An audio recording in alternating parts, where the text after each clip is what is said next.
자, 또 안녕하십니까? 안녕하십니까? 날씨가 갑자기 조금 이렇게 쌀쌀해졌습니다. 이게 환절기에 감기 조심하시는 게 아마 제일 중요할 것 같습니다. 그래서 오늘은 지난 시간에 이어서 선비의 삶과 취미, 선비. 그러니까 우리가 늘상 이렇게 선비가 우리 늘상 부럽고 대단하고 존경스럽고 또 하지만은 또 우리가 보라볼 만큼 또 선비들은 또 개인적으로 굉장히 힘듭니다. 진짜 선비들은 고달픈 삶을 삽니다. 우리가 봤을 때는 존경스럽지만 그 존경을 받기 위해서 굉장히 많은 고달프고 자기 자신을 정말로 이렇게 몸을 닦고 수행하는 그런 부분이 굉장히 이렇게 높죠.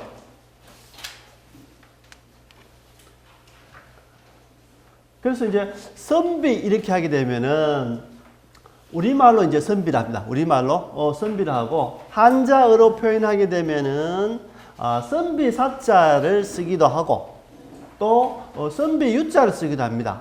그러니까 이제 한자로는 선비나 사자나 또는 유자. 그래서 대부분 나중에 우리가 이제 그러니까 선비들의 무리들을 또 사림 또는 유림이라 한다. 사림 또는 유림이라 한다. 근데 이제 우리가 사림이라 하기도 하고 유림이라 하지만은 또 우리 유림이라 요즘 그 향교 같은 데 보게 되면 많이 합니다. 왜냐하면 사림 이렇게 하면 느낌이 너무 사화, 그죠? 너무 사화에 이렇게 고생을 많이 했기 때문에 이제 뭐 사림보다는 유림이라 보통 표현한다. 지난 시간에는 뭐 육이라고 부르기도 하지만은 유학이라 부른다. 보통 그렇게 이제 느낌상 이렇게 바꾸어 부르고 있다. 그래서 이제 그 이덕무라는 뭐 조선시대의 실학자가 이렇게 선비에 대해서 이렇게 합니다. 이제 선비라는 자체가 유자랍니다. 유자. 그죠? 선비 자체를 이제 유자라는데, 유자. 우리 교재는 그 놈자자로 써 있습니다만, 그거는 아마 그렇게 부르기도 합니다만, 대부분 다 우리가 높여서 자자를 대부분 이렇게 쓰기도 합니다. 그죠? 이렇게 유자.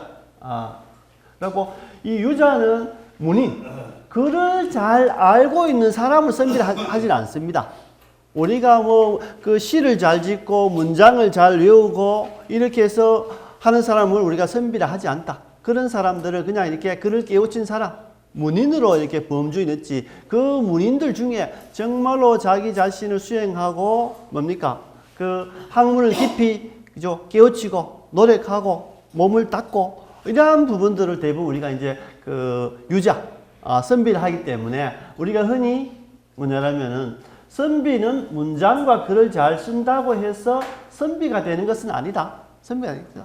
최소한 이렇게 선비가 되기 위해서는 자기 전공, 예를 들면 육경 중에 한 개에 대해서 통달해지고 요 역경은 주역입니다만 그러니까 이 여러 가지 중에 뭐 역사를 하든지, 그죠? 그러니까 6개의 경정 중에 한 개에 대해서 확실하게 이제 알고, 또 그 중에, 6개의 중에 한 개에 대해서는 전공을 하는 사람. 그러니까 이제, 지금도 마찬가지입니다. 모든 사람이 정말로 박학다식에 모든 것을 깊게 공부해야 되지만은, 박학으로 공부를 해야 되지만, 그 박학이 너무 넓다 보면은 사실 깊이가 끝까지 들어가지 못합니다. 그래서 우리는 요즘 와서도 이야기하죠. 한 계통의 분야에서 뭡니까? 특출나게 어느 정도의 일가를 이루게 되면은 그 위에서는 어떻게 전체적으로 대부분 다 통용이 된다. 그렇게 하듯이 이 중에 한 개를 확실히 하고 또 한 개에 대해서 전공을 하고 이렇게 되면은 이 모든 분야에 통용이 된다. 그죠? 그러한 과정 중에 나머지 5개들은 대부분 다 어떻게 습득이 되고 이해가 되는 부분이죠. 전공하지 않더라도. 그래서 그렇게 노력을 해야 되는데 단지 시문만 잘 알고 있다고 해서 우리가 선비라고 하지 않는다. 그죠? 그러니까 문인은 유자와 감히 비교될 수 없다. 유명할 수 없다. 문인 100명 중에 선비 1명 나오기가 어렵다. 그죠? 그러니까 우리가 글 잘 안다고 우리 선비 이렇게 표현하지 않는다는 거죠. 그러면은 왜 이 선비가 정말로 고달픈 삶을 살고 왜 우리는 이렇게 존경을 할까? 뭐 때문에 우리가 선비를 존경할까? 이야기하죠. 그래서 이제 선비가 사회적으로 존경을 받는 이유는 주어진 임무를 하기 때문입니다. 그러니까 선비가 존경을 받는 이유는 본인이 주어진 임무에 충실하기 때문이다. 그 임무란 게 뭐냐라면은, 그죠? 그러니까 이 공자의 사상 이후부터, 그죠? 우리가 입지 시험, 이 임무가 어떤 임무냐라면 첫 번째가 입지입니다. 선비의 정신은 먼저 입지. 우리가 이제 흔히 공자가 이야기하죠. 사실은 입지를 씌워야 된다. 15살의 공자는 입지를 씌웁니다. 그죠? 입지. 그죠? 저희들 생각에는 제가 이제 대학교 학생들 보고 이야기합니다. 너희들 대학교 4년 동안은 굳이 전공 이것저것 따지지 말고 내가 앞으로 무엇을 가지고 살아갈지, 내가 뭘 해야 될지 이 4년 동안에 살아가는 목적 하나, 어떻게 살아야 되겠다, 그 하나만 알아도 정말로 대단한 거다. 여러분들이 4년 동안 공부를 해서, 그죠? 성공해서 그걸 가지고 남은 인생을 먹고 사는 거는 쉽게 말하면 도둑심보다. 대학 4년 동안 배워갖고 군대 갔다 졸업하고 하면 26, 7중 되는데 나머지 예를 들면 70년, 80년을 그 4년 동안 배웠는 걸 가지고 직업을 꾸려갖고 평생 먹고 산다는 그것은 진짜 도둑심보고. 그러니까 지금 뭘 하고 싶은지 알고 어차피 졸업하고 나와도 평생 교육입니다. 오늘 잘 보죠? 평생 교육이고 평생 재교육 받고 평생 관련 부분을 연구하고 노력해야 그것도 그나마 버텨갈 수 있고 그렇다. 그렇기 때문에 대학 4년 동안은 이렇게 여러분들이 뭘 하고 싶은 걸 했으면 좋겠는지 그것만 선택하면 된다라고 내가 학생들을 보고 늘상 이렇게 이야기를 합니다. 그래서 이제 첫 번째 입지죠. 공자같이 뛰어난 사람들은 벌써 15살에 딱 이렇게 입지를 하는데 저는 이제 와서 한 60쯤 환갑이 다 돼가야 이제 뭘 해야 되겠다 이제 생각했거든요. 왜? 그 목적을 일찍 세워야 되는데 바쁘다는 핑계로, 돈 번다는 핑계로, 술 먹고 논다는 핑계로 이러다 보니까 내가 뭘 해야 될지 이제 와서 뚜렷해진다. 원래 사실은 뭡니까? 어둠 속에서 이 자동차 서치할 때처럼 쭉 비춰서, 그죠? 쭉 비춰서 뭔가 명쾌하게 해야 되는데 사실은 인생이 그렇지 않기 때문에. 그래서 이제 와서 내가 남아있는 인생이라도 어떻게 좀 이렇게 입지를 씌워서 해야 되겠다 라고 생각을 대부분 하죠. 그러니까 이제 입지를 세우는 것이 가장 중요한데 이 입지 자체가 뭡니까? 공자가 그 뜻을 꺾이지 않으면 그 뜻이 꺾이지 않으면은 그 몸이 욕되지 않는다.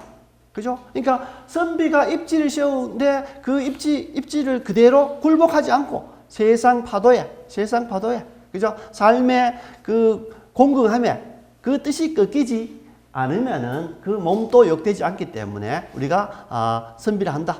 그 공경함 속에서도 열심히 공부를 하는 것이 중요하다. 이렇게 말이죠. 그래서 선비가 그 뜻을 굽히지 않고 그 몸을 욕되게 하지 않는 것은 선비가 지켜야 할 철칙이다. 그러면은 과연 이 입지라는 게 도대체 뭔고? 입지라는 게 각자 사람마다 다 다르겠지만 자기가 뜻을 세우는 부분은 각자 다 다르겠지만은 공자는 딱 정해져 있죠. 그죠? 어진거, 그죠? 어진거, 그 다음에 예를 지키고 그 모든 것을 기본으로 해서 삶의 생활해야 된다라고 하죠. 그리고 항상 바른 행동, 바른 말, 바른 표현 그런 것이 생활에 실천을 해야 된다. 그래서 이제 선비가 늘상 오로지 그죠? 공부하고 자신을 딸고 이렇게 하는데 그러니까 이렇게 선비가 병폐로 여겨진 것은 입지를 못했기 때문이다. 선비가 일반 사람들에게 병폐다. 선비가 뭐 별로 안 좋다. 이렇게 느낀 것은 선비들이 똑바로 입지를 세우지 않았기 때문이고 진실로 뜻이 정성스럽고 돈독하면 도가 드러나지 않는다고 근심하지 않는다. 그죠? 그러니까 이제 이쯤 보면은 입지가 도구나 도, 그죠? 하나의 도, 그죠? 입지가 도도 포함이 되는 부분이다. 보시고요. 그러므로 선비 정신을 제대로 발휘하려면 무엇보다도 입지가 돼야 되고 이 입지가 확고하면은 정의를 위해서 두려울 것이 없다. 입지가 정의를 위해서 두려울 것 없다. 그러니까 이제 참다운 어떤 언론도 표현할 거고, 그죠? 입지가 확고하면 정의를 없다. 공론을 그릴 필요 없다. 이야기할 때 공론적으로 이야기할 때, 그죠? 본인 생각이, 그죠? 있는 예지에 똑바르게 포함되어 있다라면은 자기가 어떤 이야기를 하더라도 별로 거리낌이 없다. 그죠? 그래서 이제 보통 명리라 하죠. 명리입니다. 명리. 그러니까 이제 명분과 어리가 생명보다 더 중요하다. 그래서 이제 그 조선시대 대부분의 사화라든지 어떤 그 선비들의 그 문집이라든지 이런 내용들을 보게 되면 어떻습니까? 정말로 너무 심할 만큼 명분을 내시면 되죠. 너무 심할 만큼 명분을 내셔야죠. 오늘날 같으면 정말로 융통성 없는 사람, 사회에 현대 같은 사회에서는 정말로 이렇게 뭡니까? 선비가 살아가기 어렵습니다. 그죠? 혼자 산속에 가서 수행을 해야 될 그만큼 힘든 사회 조건이 있죠. 그래서 이제 그런 부분, 명분과 의리를 생명보다 중시한다. 그래서 선비는 위급을 당하면 목숨도 바치며 덕을 보면 먼저 의를 생각한다. 이게 바로 선비 정신이다. 선비 정신이라는 것은 그러니까 위급을 당하면 목숨도 바치며 덕을 보면 의를 먼저 생각하는 것은 바로 선비 정신이다. 야, 어떻게 이렇게 할 수 있을까? 왜? 남들이 기억해주고 알아주기 때문에.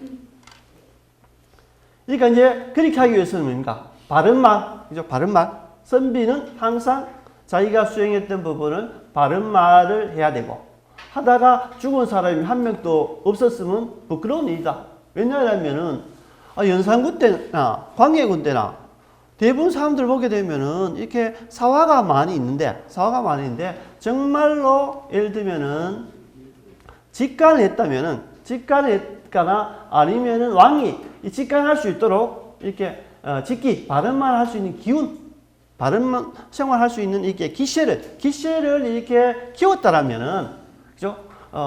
나라 망하는데 앞에서 순국해서 나라를 지킨다. 선비가 나타낸 말이다. 그러니까 이제 우리가 일제강점기라든지 아니면은 그 올라가서 임진왜란이라든지 다 보게 되면은 뭡니까? 의병들이라든지 독립투사라든지 이런 사람들이 정말로 자기 자신을 잃고 뭡니까? 나라를 지키기 위해서 대응을 하죠. 그것은 이렇게 올바른 기세, 올바르게 언론을 표현할 수 있는 방법 돼 있죠. 그러므로 직기를 배양하는 것은 한때 하나에 유익한 것이 아니고 자손만대에 필요하다.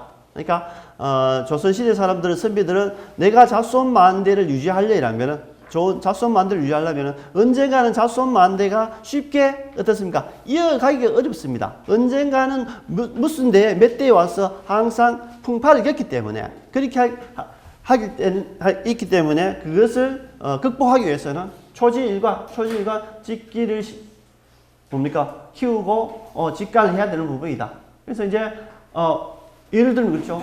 만약에 연산군 때 직관하는 선비가 많이 나왔다면 다소 선비의 희생은 있을지라도 사화는 예방할 수 있다. 그러니까 정말로 바른 말 이야기하게 되면은 정말로 이게 큰 어려움을 겪지만 그 중에 한 사람이라 똑바로 이야기하면은 나머지 큰 피해는 줄일 수 있다. 직관했던 사람은 굉장히 어렵게 힘들고 이렇게 죽지만은 나머지 사람을 살릴 수 있는 부분이다. 이제 그런 부분을 선비는 해야 된다. 선비는 해야 된다는 부분. 그래서 이제 직관하는 선비를 키우기 위한 노력을 보죠. 그러면 조선시대에 이렇게 직관하는 사람을 키우기 위해서, 직기를 키우기 위해서, 예를 들면은 이 금주령을 한번 생각해 봤어요. 제가 금주령을 봤는데, 조선시대에는 삼금이 있습니다. 세 가지 이렇게 금지하는 부분이 있는데, 송금, 그죠? 소나무를 이렇게 벌치하지 마라. 소나무를 벌치하지 마. 소나무는 굉장히 뭐 궁궐이라든지 여러 가지 면에서 굉장히 기묘하게 쓰는 이렇게 나무기 때문에 소나무를 함부로 베지 마라. 우금, 소를 잡지 마라. 왜냐하면 농사 짓고 이렇게 해야 되기 때문에 소 없으면 안 된다. 그죠? 이 뭐 소 없애는 거는 거의 60년대까지도 법적으로 대부분 되어 있습니다만. 그죠? 우리가 뭐 소 잡아 먹는다. 이건 진짜 몇 년 안 됩니다. 그죠? 그러니까 이제 소 잡는 것을 금지한다. 그리고 뭡니까? 죽음. 술 먹는 것을 금지한다. 이 죽음은 언제냐면은 보통 대개 봄 기근에 시작해서 가을 추수 때. 그러니까 굉장히 춘궁기에 부자들이라든지 양반집 사람들은 뭘 합니까? 그냥 곡식으로 술을 이렇게 뭡니까? 만들어 먹으니까 이것을 금지한다는 거죠. 그래서 이제 송금, 우금, 그 죽음이 있는데 이 죽음들은 법을 만들어 놓으면 피해간 사람들 많죠. 법을 만들면 피해간 사람들 굉장히 많습니다. 그리고 왜? 요때 이제 규정을 두죠. 그럼 제사 지내는데, 조선시대에 제일 중요한 건 제사 지내는 건데, 제사 지낼 때 술 없이 뭐 물로 올리기는 좀 그렇죠. 그래서 제사 지낼 때는 술이 괜찮다. 또 병 들었는데, 부모님이 병이 드셨는데, 이거 약으로 먹으면은 또 뭡니까? 괜찮다. 이렇게 하면 뭡니까? 약주를 만들어 먹죠. 그래서 늘상 있는 사람들은 뭐 제사 지내다가 아니면 약주라 이렇게 왜 이렇게 만들어 먹죠. 그렇지만은 몰래 숨어서 만들어 먹어서 밀주 형태로 만들어 먹지만은 당당하게 금주령 기간에도 술을 마실 수 있는 사람이 있습니다. 근무 시간에도 술을 마셔도 터치하지 못하는 그런 사람이 있다는 거예요. 왜? 금주령 기간에도 구애받지 않고 공견연하게 술을 먹어도 되는 사람도 있다. 통틀어 5명밖에 안 되는 사관은 은관이죠. 은관. 그죠? 은관들이다. 필연자에게 따르면 이들은 공무 중은 물론 금주령 기간에도 음주를 허용받는 특별한 대우를 받았다. 특별한 대우를 받았다. 이들은 왕의 잘못을 들춰내어 바로잡는 어려운 일을 맡고 있었기 때문이다. 그죠? 이 뭡니까? 우리가 흔히 삼사라죠. 삼사. 그죠? 사헌부. 이렇게 공무를 하는 사람, 신하들을 관리 감독하고 이렇게 조사하는 사람, 사헌부가 있고. 그죠? 사관은 정말로 임금이 하는 행동에 대해서, 정책하는 데 있어서 뭡니까? 임금에 대해 관하는 사관은. 그 다음에 일반 어떤 그 행정을 하고 이렇게 그 경연을 하는 홍문관. 요걸 흔히 이제 삼사랍니다. 요것은 대부분 젊은 아주 신진사학자들을 해서 정말로 목숨 걸게 해서 그 역할을 맡깁니다. 직분은 이렇게 낮지만은, 직분은 낮음에도 불구하고 그 사람들이 가장 모든 사람들이 두려워하죠. 그러니까 이제 특히 사관왕과 사헌부는 어떻습니까? 이 정치라든지 왕이 정치를 잘못할 때는 양사랍니다. 이 두 기관이 합동해서 건의를 하죠. 또 안 될 때는 홍문관까지 포함해서 이 세계 언론이 뭡니까? 관청 앞에서 엎드려서 간청합니다. 왜? 목숨을 내놓고 하지, 목숨을. 그러니까 이렇게 목숨을 내놓는 사람들, 이 기세, 바른 기세를 키우기 위해서 이런 뭡니까? 자질구레한 이 금주 같은 것도 이렇게 피해 준다는 거죠. 그러니까 사실은 이런 역할이 필요한데 요즘 이런 역할이 거의 없죠. 공무원들 이렇게 바깥에 나가서, 그죠? 공무 중에 나가서 이제 노동을 하고 도와주고, 그래서 뭐 시골 어른이 막걸리 한 잔 주는데 그거 받아 먹었다고, 그죠? 야, 저 공무 중에 술 먹었다. 이렇게 하는 세태가 왔으니까, 서로 너무 각박한 세태가 왔으니까, 그죠? 좀 어렵죠. 사실은 이런 부분들. 그래서 그때 조선 신비 그 자체도 이렇게 선비들을, 그죠? 키우기 위해서 이렇게 많은 노력을 한다. 그래서 직관하는 선비가 있었다면 연산군 자신도 더 큰 죄를 범하지 못했을 것이며 왕위에서 추방되지도 않았을 것이다. 결국 연산군은 선비의 직기를 기피하는 데서 자신의 화를 자초한 결과다. 그러니까 자기 자신을 위해서 이제 키워줘야 되죠. 밉지만은 키워주고 같이 보듬어주고 보호해줘야 결국은 그것이 자기 자신을 견지하고 자기 자신이 이렇게 반듯하게 나아갈 수 있는 부분인데 그게 없다라면 사실 참 힘든다는 거죠. 그렇죠? 그러니까 또 그렇기 때문에 선비의 은은 생명보다 더 중요히 여겼으며 죽음을 택하는 것은 후대에 어떻게 그러한 사실이 알려져서 그 이름이 빛날 것을 확신할 수 있기 때문에 선비가 그렇게 목숨을 걸고 왕에게 이렇게 간청할 수 있고, 그죠? 왕이 이렇게 죽이라 하면 죽이고 귀양 가라면 귀양 가는데 그렇게 해도 이렇게 목숨을 내고 이야기할 수 있는 부분은 내가 이 정말로 배웠던 것들을 올바른 명분들을 그대로 이렇게 해서 죽게 된다면 후대 사람들은 나를 분명하게 인정해 줄 것이다. 만약에 후대 사람이 그죠? 인정해 주는 게 없다. 이러면 누가 목숨을 걸겠습니까? 그죠? 이 사람들은 역사에 기록되기 때문에 두려운 겁니다. 우리가 역사책을 만드는 이유는 뭡니까? 왕의 잘잘못, 왕비의 잘잘못, 신하들의 충성과 사특함 이런 것들을 정확하게 기록해둬야 그거를 보고 후세 사람들이 표본을 삼고 혹시 내가 역사의 기록에 잘못될까 싶어서 어떻습니까? 반듯하게 정치하고 행동하는 거죠. 그렇기 때문에 우리가 역사책을 만들고 역사의 교훈을 만드는 겁니다. 그러니까 후대 사람들이 확실하게 자기의 것을 기억해주고 내 당대의 멸문지화가 되더라도 내 가족이 자손 만대의 명성을 유지할 수 있는 방법은 이렇게 올바른 이렇게 올바른 기운, 올바른 행동이 가장 필요하다. 그래서 타협하고 이런 거 없죠. 이러다 보니까 선비들은 너무 고달픈 삶을 삽니다. 예. 그러므로 평소에 이렇게 기계를 꺾지 말고, 그죠? 키워둬야만이 자신의 직위와 생명을 걸고 왕에게 직언할 수 있기 때문이다. 이들은 왕의 잘못을 들춰내어 바로잡는 어려운 일을 맡고 있었으므로 평소에도 이렇게 기계를 꺾지 말고 키워둬야 한다. 자신의 지위와 생명을 걸고 왕에게 직언할 수 있는 사람. 이 사람들이 누구냐? 선비래. 그러니까 이 사람들은 문장을 잘 알았어. 그죠?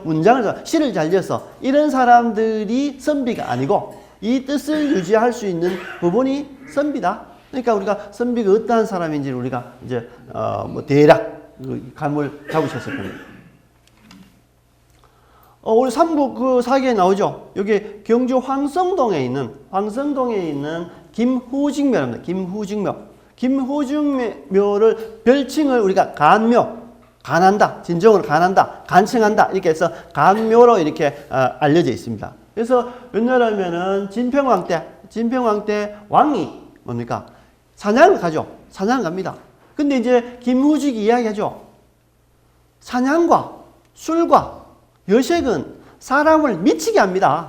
그죠? 사람을 미치게 합니다. 이렇게 합니다. 우리 흔히 농담사를 그러죠. 골프 치러 갈 때 내 잠깐 갔다 올게. 어디 가는데? 우리 마누라 장례식장에 내 잠깐 갔다 올게. 이렇게 정도. 그러니까 사람이 미친다니까. 그죠? 미친다. 그러니까 모든 근본을 잃어버리고 미친다는 생각을 굉장히 많이 해요. 그러니까 술 먹으면 뭡니까? 술벌레, 주충. 술 먹으면 미치죠. 주광, 발광을 합니다. 그렇게 보니까 저를 이야기하는 건데. 저를 이야기했는데. 놀면 발광을 합니다. 그죠? 이제 그러한 부분들. 그러니까 이 사냥이 얼마나 재밌겠습니까? 그죠? 사냥이 얼마나 재밌겠습니까? 그 다음에, 그죠? 술 먹고 노는 거. 정말로 사람들이 다 좋아합니다. 사람이면. 그래서 이야기하죠. 김무지기가. 사냥하지 마십시오. 해도 뭡니까? 왕의 입장에서는 그 좋은 걸 왜 안 해? 계속 갑니다. 근데 김무지기가 죽습니다. 죽고 난 다음에 자식에게 유언을 남깁니다. 내가 죽어서라도 임금이 사냥 가는 것을 내가 막아야 되겠다. 그래서 임금이 사냥 가는 길목에 내 무덤을 서라. 이렇게 유언을 남깁니다. 그러니까 임금이 가는 길목 앞에 무덤을 쓰고 어느 날 다시 임금이 진평왕이 뭡니까? 사냥 가는데 어디서 소리가 들리죠? 임금님 가지 마십시오 라고 하니까 이게 무슨 소리지? 이렇게 하니까 거기에 따르던 그죠? 시자들이 이야기합니다. 김무직이 임금님이 사냥을 하지 말라고 유언을 남겨서 이 길목 앞에 무덤을 쓰게 되었습니다 라고 그 사연을 이야기해주죠. 그러니까 이후로는 사냥을 하지 않았다. 그 간청이 들렸죠. 그래서 이제 관묘를 합니다. 지금 여기 황성동에 이렇게 도시 가운데 이렇게 들어있습니다. 이제 가까이 있으니까 보시면 됩니다. 관묘. 그죠? 그 다음에 이렇게 선비들이 그러면은 선비들의 정신은 이제 이렇게 확실하게 되어 있기 때문에 굽히지 않는다. 그죠? 뜻을 세웠으면 굽히지 않는다. 올바른 행동을 한다. 그죠? 죽음은 무릅쓰고도 할 말은 한다. 이렇게 딱 되어 있죠. 그런데 그러면 이 사람들이 몸가짐은 어떨까? 선비의 몸가짐은 어떨까? 보게 되면은 선비의 긍정적인 면을 꼽을 수 있는 것은 선비의 몸가짐이다. 선비가 거동하면 반드시 예를 생각하고 어떤 일의 행동을 옮기면 먼저 의에 합당한지 아니한지를 살필 것이다. 이게 힘든 일이다. 무조건 아침에 일어나갖고 내가 하는 행동이 이게 예에 맞는가? 아니면 내가 나가서 어떤 사업이라든지 어떤 일을 하고 사람들 만나고 일하는데 이게 어려운 일인가? 의에 합당한가? 선비는 늘상 아침에 일어나자마자 저녁에 그 잠자리에 들 때까지 오로지 뭐만 생각합니까? 예와 의만 생각합니다. 그러니까 우리가 흠잡을 데 없는 사람이 되는 거죠. 흠잡을 때 사람이 좀 빈틈이 있어야 책이죠. 맞죠? 사람이 좀 빈틈이 있거든. 허술한 면이 있어야 인간적인 매력이 있다 이렇게 생각하는데 이 선비는 어떻습니까? 너무 철저하게 하니까 오늘날 봐서는 존경스럽지만은 인간적이지는 않다는 생각을 요즘 내가 해봅니다. 오늘날 기준으로. 그죠? 그런 부분들. 그러니까 항상 예와 의를 생각한다. 그죠? 그리고 선비는, 그죠? 이렇게 뜻을 펼치려면 뭘 해야 됩니까? 벼슬이 없어 빈공한 생활을 해도 선비로서의 본분을 망각한 일이 없고 겸양의 애로서 자신을 지키며 글을 읽는데 전념하며 잡념을 잊는 것이 선비된 도리다. 나중에 선비들이 이렇게 예와 의만 생각하다니까 어떻습니까? 먹고 사는 부분도 굉장히 중요합니다. 먹고 사는 부분은. 그러니까 이제 선비가 어디 나갑니까? 과거 시험을 쳤어. 관직에 나가야 자기가 배웠던 뜻을 펼칠 수도 있고, 그 다음에 그 관직에 나감으로 해서 받는 녹봉으로 가서 생계를 유지할 수 있고, 선비가 공부해서 관직에 나가는 것이 최고 우선이죠. 뜻도 펼칠 수 있고, 생계도 유지할 수 있고, 더없이 좋은 건데, 이 관직이라든지 이 모든 부분을 모든 선비가 다 할 수는 없습니다. 그렇기 때문에 과거 시험을 쳐서 이렇게 선별하죠. 그러니까 과거의 문제점도 굉장히 있죠. 왜?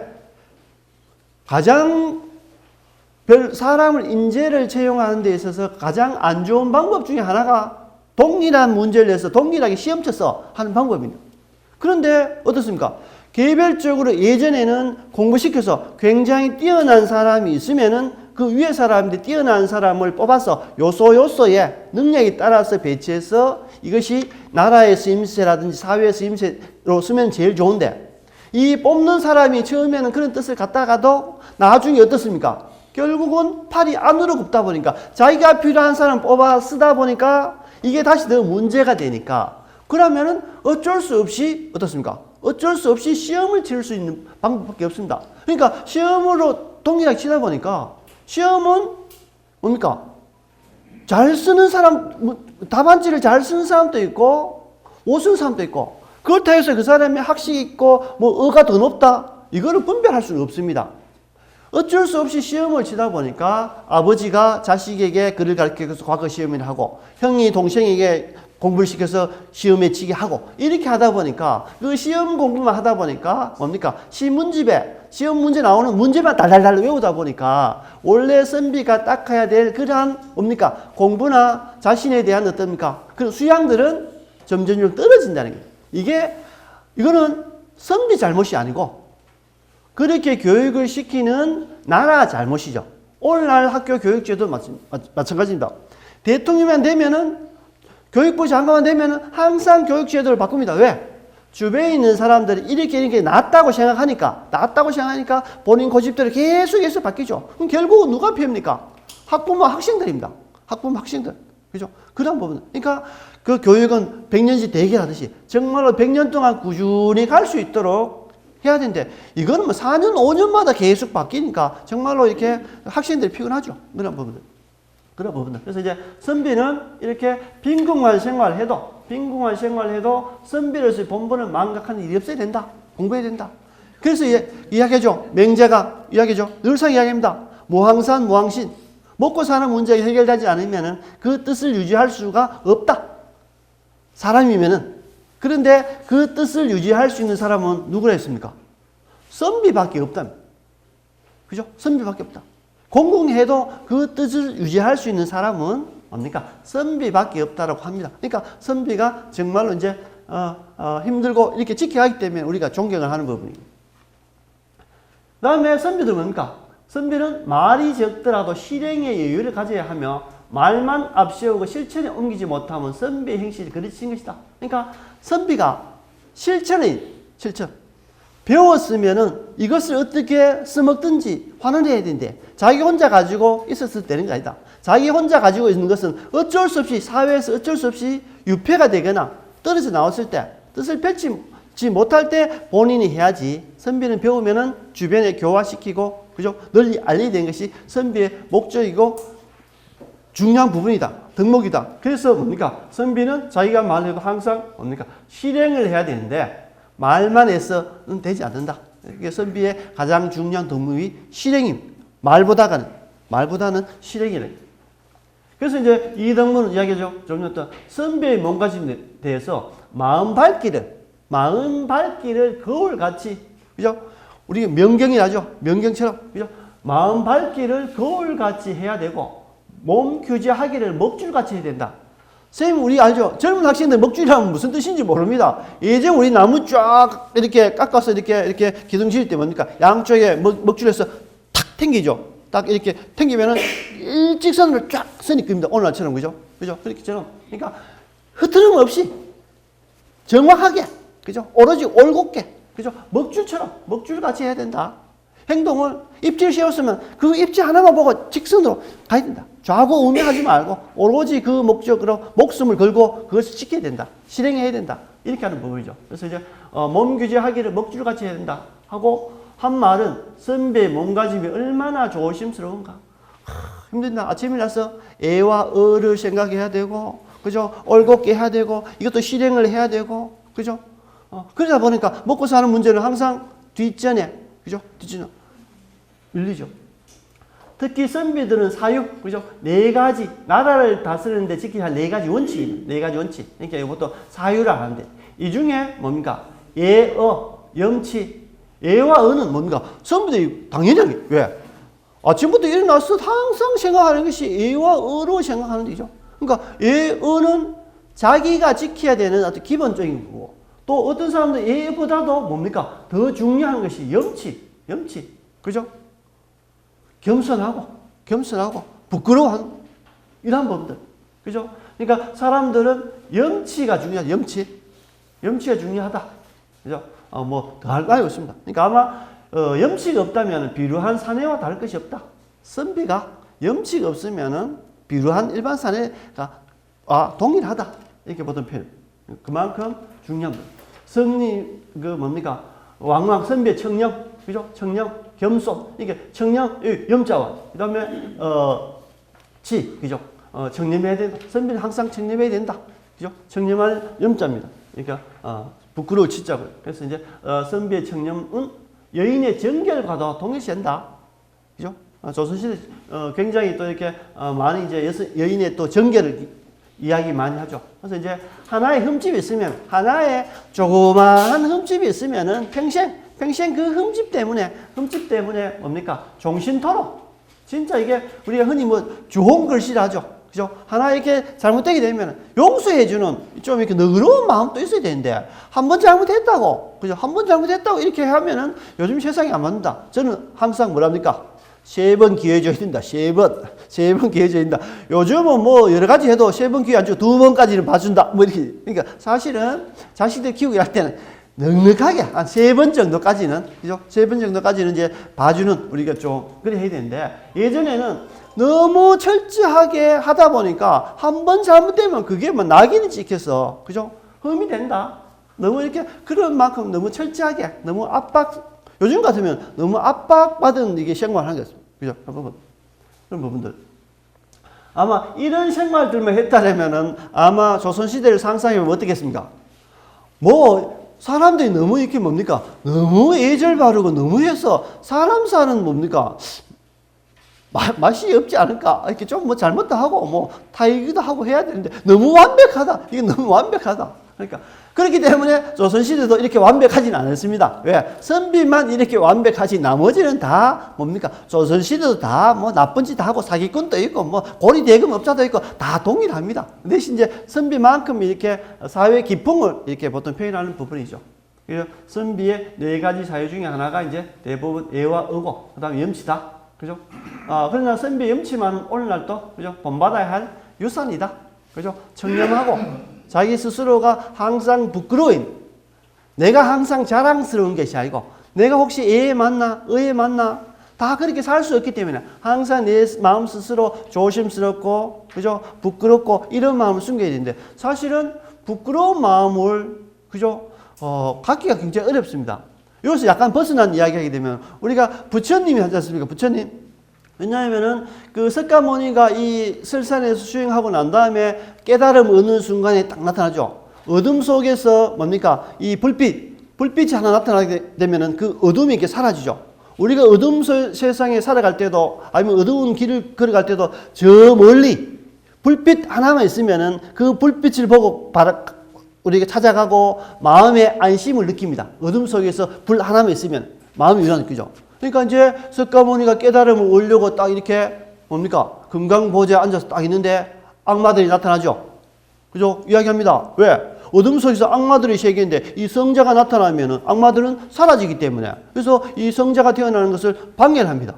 그 첫 번째가 뭡니까? 고요하게 우리가 참선하고 있죠. 이 선정인이랍니다. 선정인.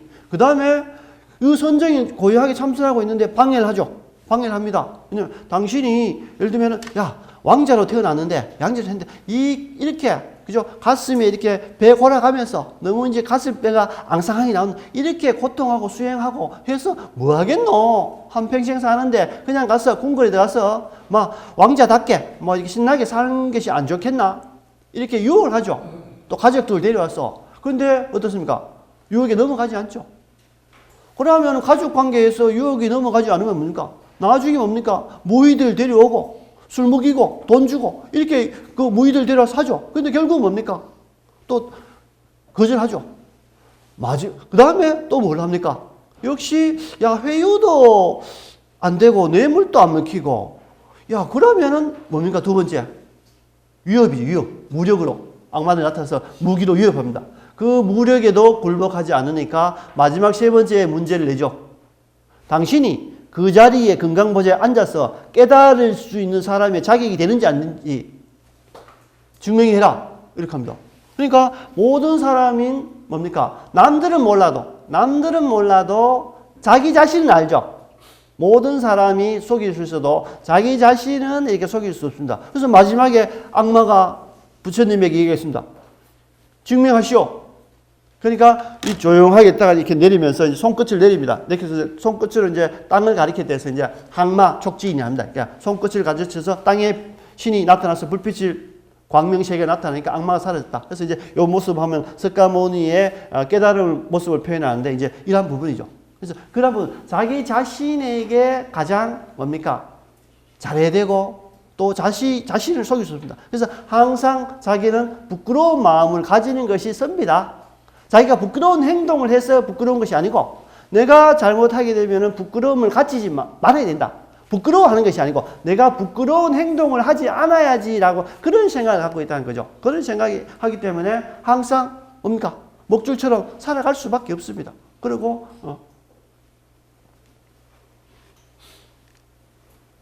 그죠? 이러한 사람들 우리가 청백리라 합니다. 선비죠? 그러니까 이 청백리는 정말로 드물죠. 존경받죠. 왜냐하면 청백리 아마 조선시대 청백리 전체를 이렇게 아마 명수를 최고 많이 이렇게 명수를 헤아리게 되면 한 179명쯤 될 겁니다. 한 179명 정도. 조선시대 청백리가 179명 되죠. 그 중에 이제 우리가 이야기하면 뭡니까? 오죽하면은 청백리 전해져 오는 말이죠. 일대 청백리가 한 대, 자기 시에게 한 대만 나와도, 청백리가 한 사람만 나와도 뭡니까? 3대가 영의정을 얘기하는 것보다 더 어렵다고 할 정도였다. 그러니까, 그죠? 정성 3번 나오는, 3대 나오는 것보다가 청백리 한 대가 나오는 것이 훨씬 어렵다. 그러니까, 이 청백리 되기가 얼마나 어렵겠습니까? 그죠?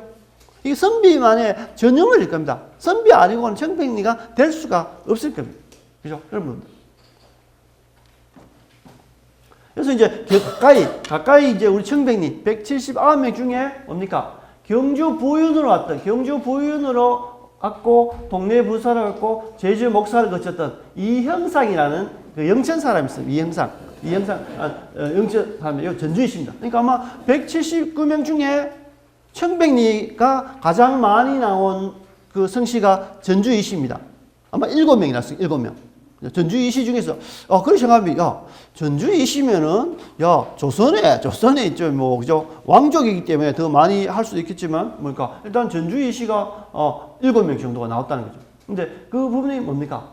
나중에 영천의 호연정에 갔고, 지금은 영천의 성남서원에 모셔져 있는데, 이분이 뭐냐라면은, 경주에 와서, 이렇게 운주산. 제가 이 운주산을 이렇게 못 찾아봤는데, 경주 지역의 운주산 나중에 아시면 좀 가르쳐 주십시오. 운주산 토적 수천 명을 해산시켰고.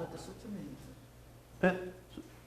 수천 명을 해산시켰고. 그 다음에 동네 부사 때나 제주 목사 때는 심지어 뭡니까?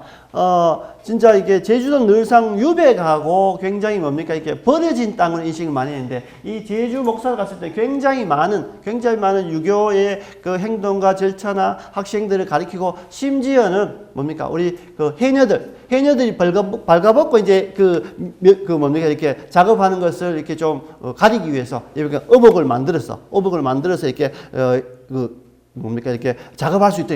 심지어 뭡니까 해녀의 어복까지 만들어서 이렇게 제시해서 이렇게 하는. 그러니까 제주도에서는 굉장히 뛰어나서 나중에 뭡니까 제주도에는 영예사의 취향이 아주 제주에 있는 유생들이 모았어. 그래서 이런 청백리 우리 지역에 있던 청백리 중에 한 분이죠. 그러니까 청백리가 그만큼 어렵다. 그리고 선비의 직분은 도를 실행하는 데 있다. 그죠? 혼자 은거해서 독선 혼자의 착한 일을 하는 것은 중요하지 않다. 혼자 즐기는 것은 뭡니까 바람직하지 않다. 이 선비의 본분은 아니다. 선비가 은거 독선하는 것은 현실의 사정이 뭐 예를 들면 뭐 귀향을 갔다든지 아니면 뭐 정말 정치에 이렇게 나서지 못한다든지 여의치 못한 사정이 있을 때 그래 할 뿐이지 궁극적인 목적은 아니다. 그래서 점에서 매우 뭡니까 선비는 이게 뭡니까 교화라든지 행동으로 뭔가 보여줘야 된다. 그죠? 그러나 선비가 벼슬에 나가서 도를 행하면 능력이 미칠 때 그러니까 선비가 됐다 해서 다 관직에 나오고 다 해야 되는 건 아니다. 능력이 있는 사람만 해야 된다. 능력이 아무나 요즘 흔히 표현으로 뭐 소나 개나 아무나 하는 것이 아니고 소나 개 아니죠. 능력이 미칠 때 하는 것이며 자신의 능력이 미치지 못하면 제하에서 생업에 종사하는 것이 당연하다. 그죠? 자기 능력이 그죠? 없는데도 불구하고 관직에 욕심을 부린다든지 이런 것은 굉장히 큰 문제가 있다. 이 대표적인 사람이 뭡니까? 남명조식입니다. 남명조식. 남명조식은 나중에 나옵니다만 평생 관직을 사용합니다. 관직. 물론 이렇게 두 번에 걸쳐 시험은 이렇게 어머니의 요청으로서 시험을 치기는 합니다만은 대부분 다 뭡니까? 관직에 나가지 않습니다. 나중에 죽고 나서는 나중에 영의정으로 이렇게 추정이 되기도 합니다만은 전자죠. 그러니까 선비가 이렇게 관직이 나가지고 오로지 자기 뜻으로 하는 부분. 그러니까 그런 부분들. 그래서 이제 선비의 마음은 가식이 용납될 수 없는 것이며 순수하고 올바른 생활의 귀감으로 삼아야 했으므로 선비는 지키는 것이 있어 거처하되 이해 득실에 따라 자리를 옮기지 않는다. 이해 득실에 따라서 자리에 오지 않는다. 네, 거처하되 이런 부분들. 따라서 선비가 벼슬을 못 얻어 극도로 가난하더라도 그것이 세운 뜻은 더욱 엄격하고 그 절개 또한 뛰어나서 자기의 지킴에 손상을 입지 않는다. 뭐 반복된 내용이라서 제가 이렇게 생략을 하도록 하겠습니다만, 그죠? 그러니까 선비는 지키는 것이 있어 거처하되 그러니까 거처하되 이해득실에 따라서 왔다 갔다 하지 않는다. 그죠? 돈 따라 왔다 갔다 하진다. 명예 따라 왔다 갔다 하지 않는다. 그냥 그대로 그죠? 의를 생각하고 지키고 해야 된다. 그러나 세상 인심 문전장난 말이야 알죠? 문전장난. 왜냐면은 문 앞에서 라자 신랑 할 때 라자 쓰지만 이게 막나. 그러니까 문 앞에서 참새 그물을 이렇게 친다. 참새 작자지만 이게 보통 새 그물로 보통 표현합니다. 그러니까 이제 사마천의 사기에 어떤 자라면은 금방과 정당시 열전. 그러니까 신하에 대한 기록입니다. 금방과 정당시라는 사람이 있는데 요 전화무제 때 뭡니까? 두 어진 신하가 있었다.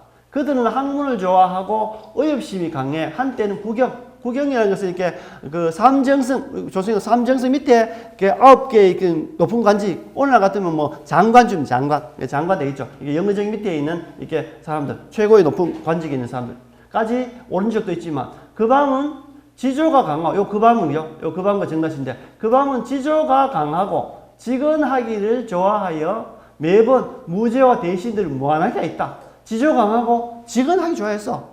진짜 뭡니까? 입안에 가시입니다. 이걸 어떻게 버릴 수도 없고 삼킬 수도 없고 그죠? 입안에 가시죠. 왜?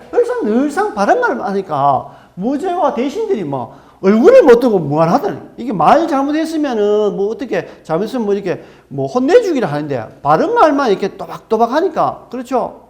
우리도 흔히 이야기하죠. 야. 바른 말 할 때는 그래도 좀 예의짓게서 해라.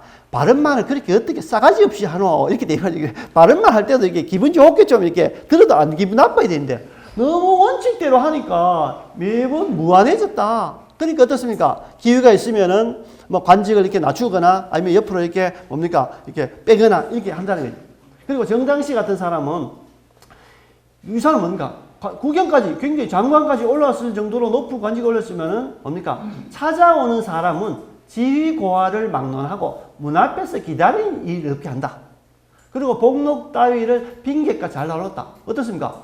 우리 대부분 보게 되면은 귀한 사람 오면은 어떻게 버선발로 마중 나가고 반가운 사람에서 버선발로 마중 나가고 낮은 사람 오면 뒤지하게 해갖고 야 순번 지켜 들어온나 이렇게 요즘 세상이 그렇습니다. 누구 어디 가보면 그렇게 합니다. 그죠? 그러니까 아이고 시장님 한 100가 이러면 보면 야 급한 일이 있으면은 뭐 순번대로 그대로 본인이 필요하면 순번대로 가서 이렇게 먼저 와서 이렇게 할 수도 있고 뭐 필요 없으면 부탁을 오면 저 그때 뭐 어디 출장 갔다 이렇게 해보고 곤란합니다. 그죠?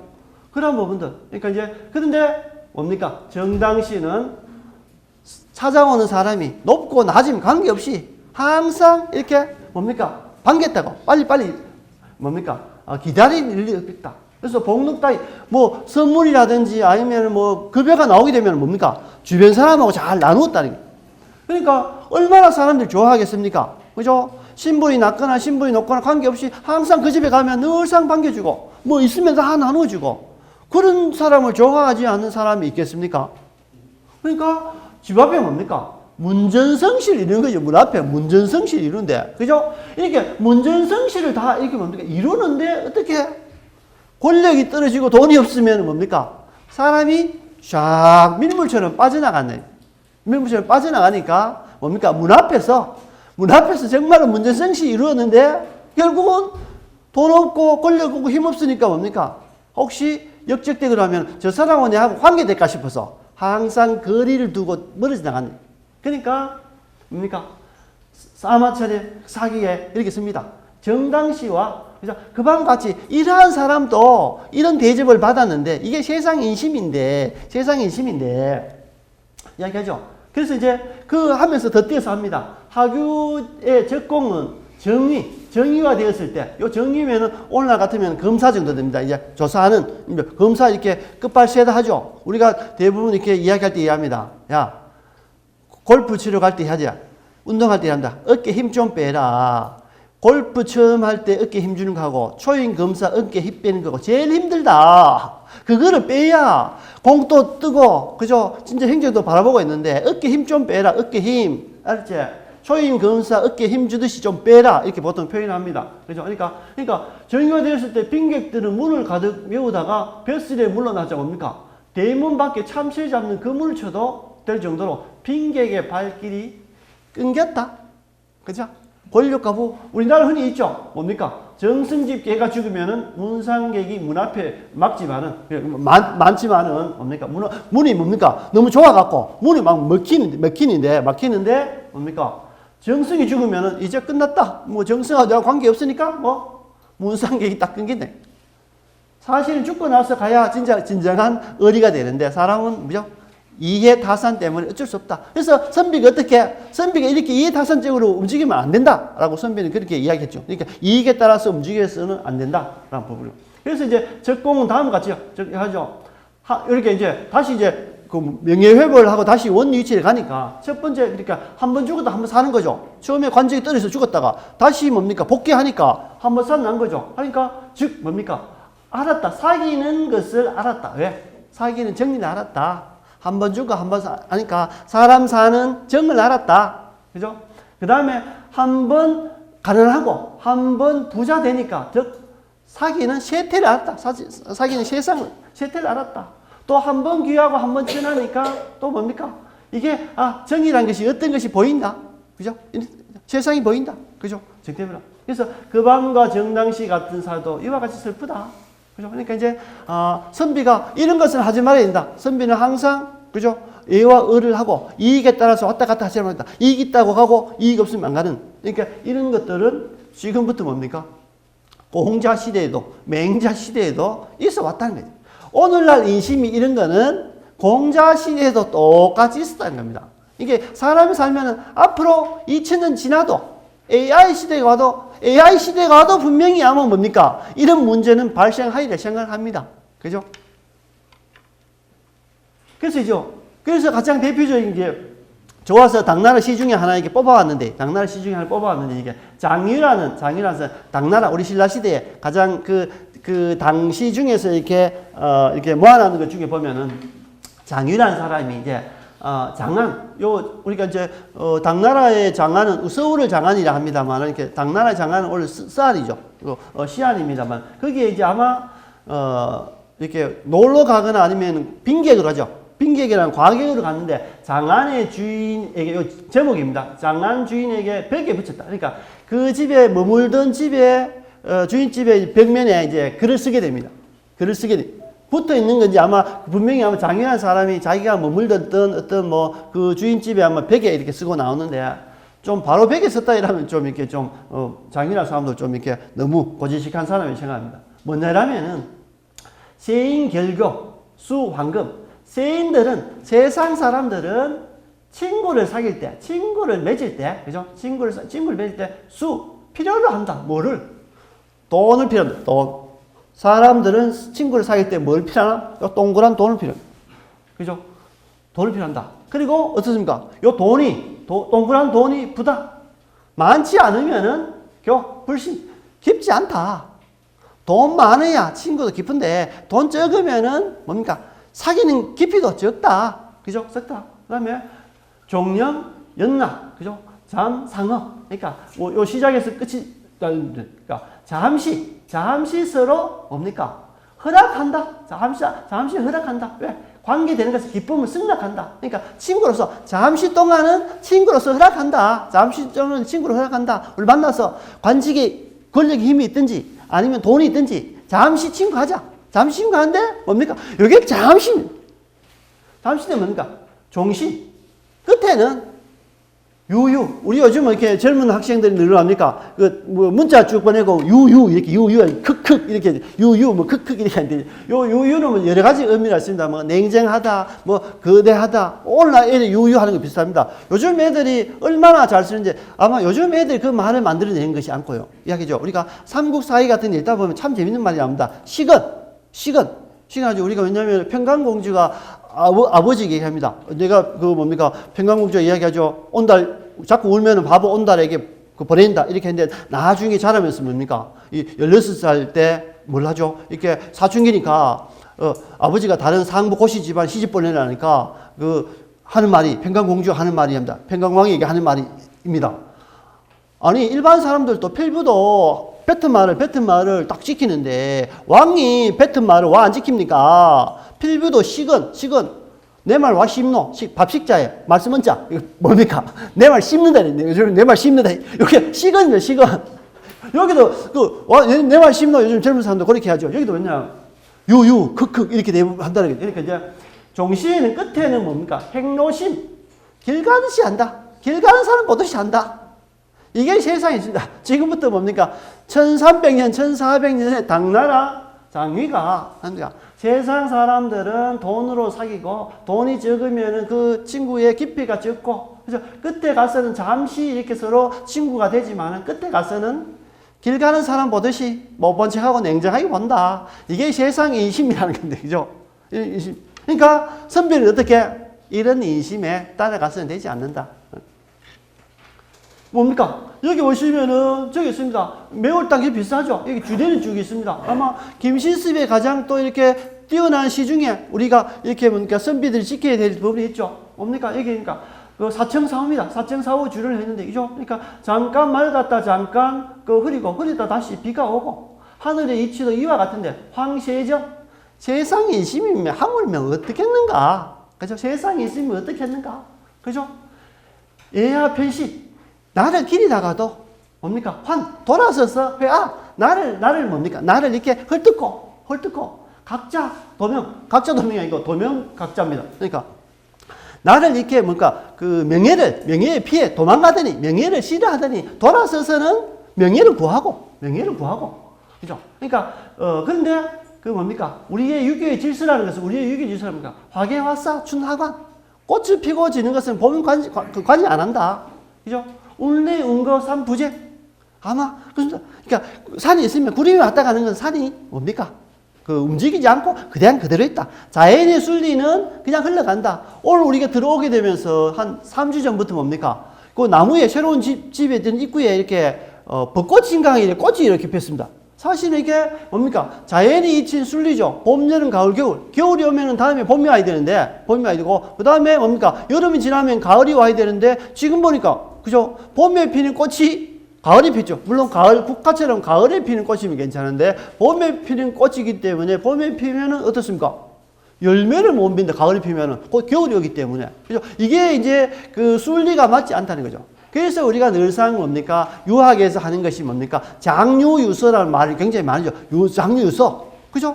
그러니까 높은 사람, 낮은 사람, 시기를 낮춘 거죠. 그 순번대로 가야 돼요. 순번대로. 그죠? 그러니까 순번을 어기 되면은 뭡니까? 겨울이 뭐, 겨울 다음에 뭐 여름이 온다든지, 그죠? 겨울 다음에 뭐 가을이 온다든지, 있을 수가 없는 거예요. 그렇게 됐을 때는 뭡니까? 굉장히 많은 문제가 생긴다는 거예요. 그러니까 이제 뭡니까? 세상에 있으면 그렇게 흩날리고, 이런 여러 가지 나에 대한 명예도 구하지만 또 안 구했다가, 이런 것들이 세상에 있습니다. 그런데 자연과, 보문과 뭐 산들은 그대로 있다. 그래서 세상 사람들아 기억해라. 세상 사람들아 기억해라. 기인. 세상 사람들 반드시 기억해라. 그죠? 어디에서 즐거움을 평생 얻을 것인가? 그죠? 지환 득처. 어디에서? 그죠? 무득처. 평생 어디에서 즐거움을 얻을 것인가? 그러니까 결국은, 그죠? 사람이 좋은 일도 있고 나쁜 일도 여러 가지 있지만은 내가 입질 세워서 내가 하는 그대로 내 즐거움. 사람 평생 돈도 많이 벌 것 같지만 벌다가도 없어지고, 사람 평생 행복할 것 같지만은, 그죠? 평생 하겠지만은 행복하다가 또 불행해지고, 이 박고랑처럼, 이담처럼 늘상, 우리 말로 떼꼬박고 치는데, 떼꼬박고 치하고 이렇게 늘상 뭔가 파도처럼 이렇게 대부분 칩니다. 그죠? 그러한 부분들을 대부분 많이 있죠. 그래서 이러한 부분은 세상 인심이라는 거죠. 그래서 세상 인심에 흔들리지 않고 해야 된다라는 부분이 있습니다. 그 다음에 이제 선비들도 자기가 배운 것을 이렇게 널리 알려야 될 의무도 있고, 또 하나는 또 생계 유지의 목적이 있기 때문에 가장 좋은 방법이 과거에 합격하는 겁니다. 근데 과거에 합격하는 게 쉽지 않고 경쟁률이 너무 심하다 보니까 굉장히 어렵다. 그죠? 그래서 또 원래 과거의 목적은 현명한 인재를 구하는 거다. 현명한 국가에서 과거 시험 뽑는 것은 나라의 정치를, 나라를 운영하는 데 있어서 현명한 인재를 구하는 것이고, 배운 것을 또 선비는 시행하려는 것이다.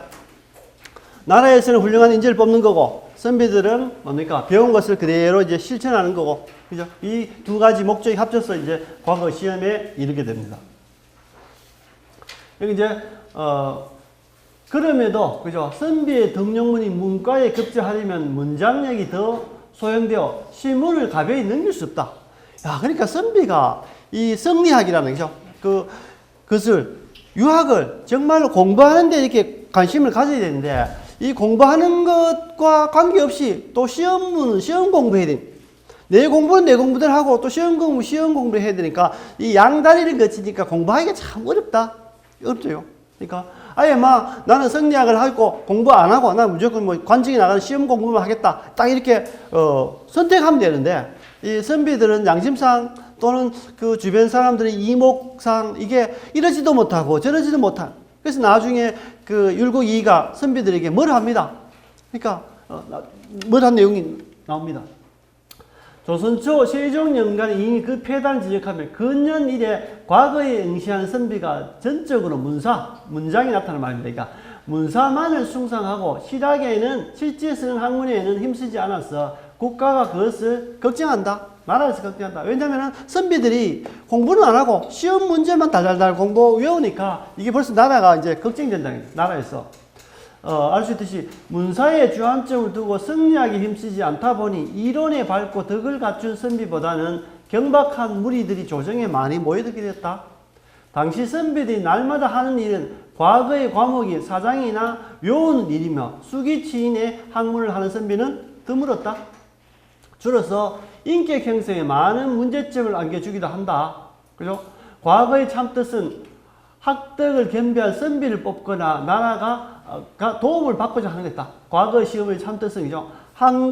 학문과 덕이 충만한, 그죠? 그것을 또 겸비한, 행정력을 겸비한 선비를 뽑는 건데, 그래서 나라에 도움을 받고자 하는 건데, 지금은 다 답안지만 달달달 외웠어. 답안지만 달달달 외워서 이제 하니까, 국가 경영의 수준이 좀 떨어진다. 이것을 스스로 이제 걱정하는 부분이죠. 쇠퇴를. 그래서 율곡이는 이야기합니다. 과거에 응시하여 급제하는 것은 비록 뜻있는 선비가 급급할 필요는 아니다. 과거 시험에 너무 급급할 필요는 아니다. 당시 사람들이 과거를 통해 벼슬을 서두르는 것이 일반인들에게 널리 통용되는 규칙으로 알려져 있다고 말한 것을 보면 조선 중엽이 이러면 이미 선비들 너나 할 것 없이 과거에 나가기 위해 급급했던 것 같다. 그러니까 조선 중엽에 보면은 조선 초기까지만 하더라도 그래도 양다리 걸치는 그런 거였는데 나중에 이제는 완전 조선 중엽이 되면은 중대 오면 무조건 오로지 선비는 뭡니까? 공부해서 무조건 과거 시험 치는 것이 지상 과제로, 지상 명령처럼 이루어져 있다. 그죠? 그러므로 선비들이 과거의 발신, 천하고 가난한 것에서 벗어나고자, 그죠? 우리가 뭐 예전에 사법고시, 치죠? 그러니까 사법고시하고 우리가 흔히 뭐 비유를 많이 합니다. 그죠? 발신하는데 길로 알 뿐 원대한 포부를 펴려는 선비들은 극히 적었다. 따라서 과거는 본래 취지와는 거리가 멀었다. 자기의 신분 상승을 위해서, 신분 상승을 위해서 한다. 우리가 예를 들면 뭐 변호사 시험 뭐 이렇게 대부분 하는 걸 보게 되면은 자기 신분들을 이렇게 항상 시켜서 요즘은 그렇지 않습니다만 예전에 그렇게 가장 큰, 왜? 그것을 공부하면서 행정고시나 사법고시를 해야만이 가장 쉽게 신분을 바꿀 수 있고 관직에 올라갈 수 있기 때문에, 그죠? 행정고시, 사법고시 대부분 다 많은 사람들이 고시에, 뭐 무슨 기술고시도 있습니다. 모든 고시에 가장 이렇게 하다 보니까 그것이 신분 세탁이 가장 쉬우니까 이제 하는데, 역시 선비들도 이제 과거 시험에 너무 얽매여 있다는 거죠. 이러한 현상은 뭐 서울에 있는 뭐 그 정성 집안이라든 어관자재 집안에서 모두 동일하다. 모두 동일하다. 이건 뭐 예를 들면 낮은 신분 시골 선비뿐만 아니고, 그죠? 서울에 있는 고관 대작집이나 아주 뭐 지방에 있는 향리 출신의 그냥 뭐 이렇게 낮은 어떤 뭐 선비들이나 모든 사람 가릴 것 없이 과거 시험에 너무 이렇게 목매고 있다. 그래서 이제 이의가 이야기죠. 성균관은 수선지시, 그러니까 성균관을 수선지지라고 합니다. 성균관 이름은 여러 개 많이 씁니다. 예를 들면 뭐 태학감, 성균관도 성균감 했다가 나중에 이제 성균관으로 바뀝니다만 성균감 이렇게 성균관 이렇게 보통 표현하는 있고, 성균관에 와서 대부분 보게 되면 가장 끝에 이제 정시하죠. 지방에서 서당에 다니고, 그 다음에 서당에서 뛰어나는 학생들이 향교에 다니고, 향교에서 드디어 성균관에 가게 되면 이 성균관은 뭡니까? 관리를 양성하는 목적이 가장 크기 때문에, 관리가 가장 큰 목적이기 때문에 대부분 다 성균관에 와서 다 이렇게 관리가 되기 위해서 노력한다. 근데 이제 이런 모습들은 뭡니까? 선비의 죄가 아니다. 선비의 죄가 아니다. 그죠? 이것은 선비만 죄가 아니고 국가의 시스템 문제다. 오늘날 교육제도 국가 시스템 문제듯이 선비가 하는 것은 이의가 이제 그렇게 하죠. 선비 잘못이 아니고 국가적인 책임이다. 그래서 율곡이의는 이를 극복하기 위하여 다음과 같이 말하고 있다. 그죠?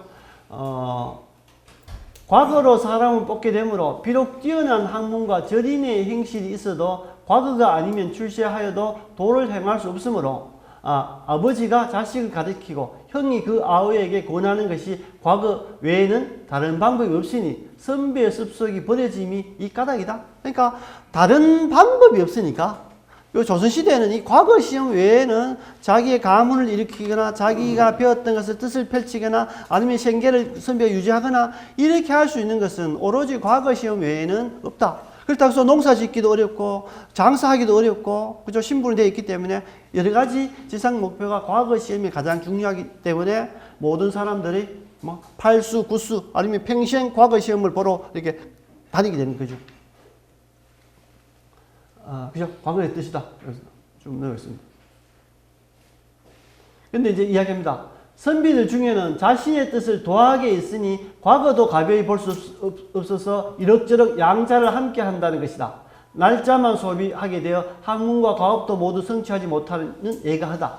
이것은 나태하고 느슨한 선비의 습성이 기인한 것이다. 그러니까 이제 이렇게 모든 사람들이 관직에 나가지만은 이 모든 사람들 관직에 나가기 위해서 이렇게 노력하지만 또 한편으로는 자기 스스로를 위안하기를 나는 관직보다는 유학을 공부해서, 그죠? 그때 당시는 이제 해석이 성리학이니까 성리학에서 학문을 공부하는 것을 나는 원한다. 그래서 이제 이가 이렇게 하죠.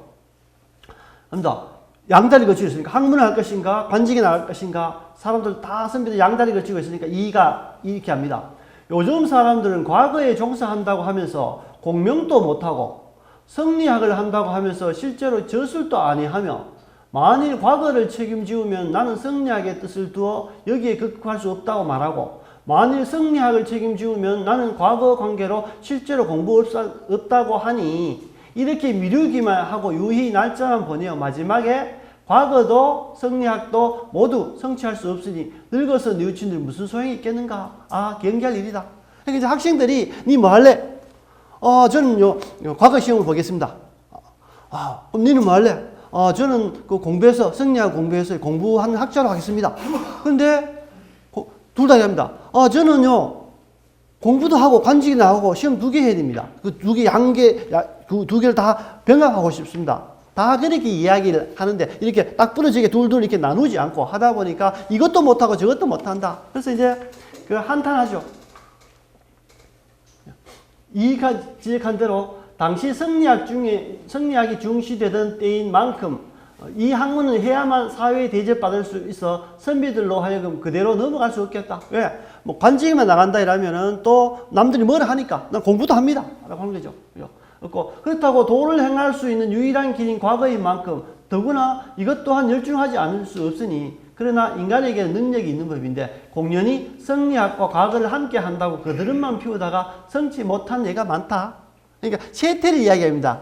이가 지금 선비들을 보니까 니 뭐하노? 저는 공부합니다. 근데 저는 관직에 나갈 준비도 합니다. 너 뭐하노? 저는 관직 준비하는데 공부도 합니다. 이렇게 하는 거죠. 그러니까 서로 우리가 흔히 기회주의자라 하죠. 우리가 이제 서양이 박질하죠. 야, 니는 날짐승인데 왜 날짐승이 봉황의 생일이 오지 않느냐? 아이고, 저는 걸어다니는 길짐승입니다. 그죠? 하고, 또, 더 걸어다니는 길짐승이 이야기해줘. 야, 너는 봉황의 생일도 안 가는데 왜 걸어다니는 내 기린 생일도 오지 않노? 이렇게 하니까, 저는 날개가 달려있는, 뭡니까? 날개 달린 짐승이기 때문에 길짐승이 아닙니다. 그러니까 자기 필요할 때 이랬다 저랬다 한다는 거죠. 그러니까 이 선비들 시대 그렇다는 거지. 니 공부하나요? 아니요, 저는 과거 시험 보는데요. 니 과거 시험 보나? 아니, 나 공부하는데요. 이렇게 왔다 갔다 해서 때를 놓친다는 거죠. 이것도 저것도 아니다. 그래서 그 세상이 시류가 그렇게 돼요, 시류. 선비가 공부하지 않는다 이러면 정말 선비가 돼도 공부하지 않네. 이렇게 욕을 먹으니까 저는 공부합니다. 그럼 선비가 됐으면 당연히 관직이 나가서 시험에 쳐서 과거 시험을 봐야지. 예, 저도 이제 과거 시험 준비합니다. 왔다 갔다 한다는 거죠. 왔다 갔다. 그러니까 이러지도 저러지 못하고. 그러니까 이가 한마디 딱 합니다. 주경야독 하는 사람도 있는데 선비가 너무 게으르다. 왜죠? 그러나 이는 사람들이 흔히 과거 때문에 학문을 못한다고 하는 것은 구실이다. 과거 때문에 진짜 공부 못한다는 구실이다. 성심에 나온 것이 아니라는 것을 말하고 선비의 게으르다. 그는 너가 게으른 것 때문이다. 선비가 정말 공부도 하고 정말 과거 시험도 보는 것이 선비의 역할인데 너는 지금 이렇게 공부 열심히 하지 않고 게으르기 때문에 이랬다 저랬다 하는 거다. 옛날 사람들은 온갖 힘든 일을 하면서도 과거에 종사했는데 과거가 성리학과는 다르나 역시 학문하는 것도 다르나 역시 앉아서 글 읽고 장문하는 것이니 그죠? 성리학을 공부하든지 과거 시험 보든지 앉아서 다 글 쓰고 글 읽고 하는 거니까 밭 갈고 품팔이 하기보다는 100배 편한 것이라 한다. 그죠? 저희들 어머니 늘 하죠. 저는 청송 안덕이라는 조그만 시골에서 거의 40년 동안 아버지 어머니가 이제 고추 농사 짓고 이렇게 해서 제가 이렇게 학교를 다니고 이렇게 했습니다. 그래서 늘 하죠. 농사 짓는 게 힘듭니다. 그래서 그러니까 야, 내처럼 농사 지을래? 아니면 공부해서 학교 갈래? 이렇게 하지. 그러면 부담이 딱 되죠. 아버지가 기대하는 것에서 이루고 대학에 가려니 이 공부하는 게 너무 힘들고, 정말 농사 지으랍니다. 또 이렇게 또 반대를 또 합니다. 그러니까 또 막상 농사 지어서 이래보면은, 너무 힘드니까 대학교 가야 되겠다. 왔다 갔다 갈팡질팡이죠. 그러니까 이제 그때 선배들도 다 이렇다는 거예요. 그러한 선배들이 대부분 다 이렇게 하다 보니까, 그죠? 그러한 부분들이, 이러한 아쉬움들이 굉장히 많이 있다는 겁니다. 제가 다시 전화드리겠습니다. 죄송합니다. 급한 문자가 왔습니다. 그래서 그러니까 밭 갈고 품팔이 하기보다는 백두팔다. 너희 선비들 그래도 선비라고 너희 앉아서 책을 읽거나 시험 공부를 하거나 앉아서 글을 읽는 게 주목적이 아니냐. 근데 이 바깥에 나가서 그죠? 논일하고 밭일하고 해봐라. 그거 힘든 일이다. 너 고맙게 생각하고 정말 밤 쉬어서 해야 된다. 옛날 사람들은 뭡니까? 낮에는 밭 갈고 밤에는 책 읽었다. 주경야독 했다. 그것은 그렇게 해서 대부분 관직 시험, 과거 시험에도 보는데 너희는 요즘 너무 그죠? 너무 이렇게 한가하고 게으르다 이렇게 세태를 이렇게 이제 경고하는 부분이죠. 태교 일국 동료. 태교 일국도 어떻습니까? 어쩔 수 없이 관직이 나가는 거죠. 공부하고 싶지만은 관직에 나가야 되기 때문에 태계나 율곡도 과거 시험을 보게 됩니다. 선비의 학문과 실천 쪽에서는 선비는 아까 이야기했습니다. 시간 관계에서 넣은 영리를 탐해서는 안 된다. 그죠? 선비가 영리를 탐해서는 되지 않는다. 그죠? 그러니까 영리보다가는 의를 먼저 주게 된다. 의를 먼저 해야 된다. 선비는 궁예도 자신을 지키기 위해서 의를 저버리지 않고 벼슬 나가서도 선비의 도를 이탈하지 않는다. 선비는 시시에 따라서 가벼이 움직여야 한다. 시시야. 그죠? 잘 나갈 때, 못 나갈 때 따르지 않는다. 돈 있고 없고 따르지 않는다. 자기의 의가 맞는지 안 맞는지 그것만 오로지 밟고 길을 간다. 그러니까 선비가 정말로 참다운 선비가 되기 힘들어요. 그러니까 그를 알고 뭐 학문을 하는 사람들은 수없이 많은 사람들이 있어도 그 중에 선비의 마음을 가지고 선비를 실천하는 선비가 되고자 하는 노력이 있는 사람들은 정말로 1000명 중에 1명도 안 된다. 그죠? 우리가 이해하는 유학자 중에 1000명 중에 1명도 선비다운 선비가 없다. 이렇게 보통 표현합니다. 다 공부한다고 해서 다 유학자 아니고 다 선비가 아니라는 거죠. 그리고 이제 뭡니까? 자신이 감당할 능력이 있습니다. 그죠? 욕심부리지 말고 자신이 감당할 능력이 있어야 돼요. 또 제일 중요한 뭡니까? 나갈 시기인가? 내가 지금 나가서 행동해야 될 시기인가? 아니면 앉아서 거처에서 기회를 기다려야 될 시기인가? 내가 나가는 것이 올바른 건가? 내가 안 나가는 것이 올바른 건가? 이것이 뭡니까? 나갈 시기, 출처. 뭡니까? 출처. 내가 나가는 시기가 정말 중요하다. 내가 지금 정치가 정말로 나쁜 이렇게 포악한 뭡니까? 황제가 포악한 왕이 이렇게 정치를 하는데 내가 거기에 일조해갖고 가서 백성들을 괴롭히고 내 관직에 가서 해야 되겠는가? 그죠? 아니면 어진 왕이면 당연히 나가서 하는 것이 선비의 도리지만은 그런 세상이 아닌데 내가 나가서 거기에 일조해서 도움을 준다는 것은 도리어 나쁘다. 그죠? 그래서 나가야 될 것인지 안 나가야 될 것인지 중요한 게 굉장히 중요하다. 그래서 이제 그 판단 중에 우리가 대표적으로 하는 사람이 남명조식. 이 남명조식은 우리 경상도 서울에서 보면은 경상북도를 좌도라죠. 좌측에. 그 다음에 이제 경상남도 이쪽을 이제 호남시 이쪽을 우도라고 합니다. 경상 좌도 우도 이렇게 나누는데 이제 그 경상 좌도에 있어서는 뭡니까? 가장 대표적인 사람이 누구냐면은 태계 이황 선생. 우도에는 남명조식 선생. 남명조식 선생인데 요 남명조식 선생하고 태계 선생이 어떻습니까? 거의 같이 태어납니다. 거의 또 같이 돌아가십니다. 그러니까 여기 남명조식 선생이 1501년 6월 26 음력이니까 6월 26일에 이게 태어나시고 요 태계 선생은 여기 음력 11월 26일 됩니다. 양력으로 이렇게 해놓으니까 1501년, 1502년 돼 있지만 음력으로 따지면은 어떻게? 남명조식 선생하고 뭡니까? 태계이황 선생이 같이 태어나고 여기도 뭡니까? 71시에 71시에 72시에 이렇게 71시 72시에 거의 같은 시대에 딱 됩니다. 근데 어떻습니까? 태계이황 선생은 관직에 나가서 또 하고 나중에 뭡니까? 공부하기 위해서 서원을 만들었어요. 그죠? 백운동 서원이 세워지지만 주시뱅 백운동 시작이지만은 이 서원을 이렇게 교육 체제로 만든 것은 태계이황 선생이 했다.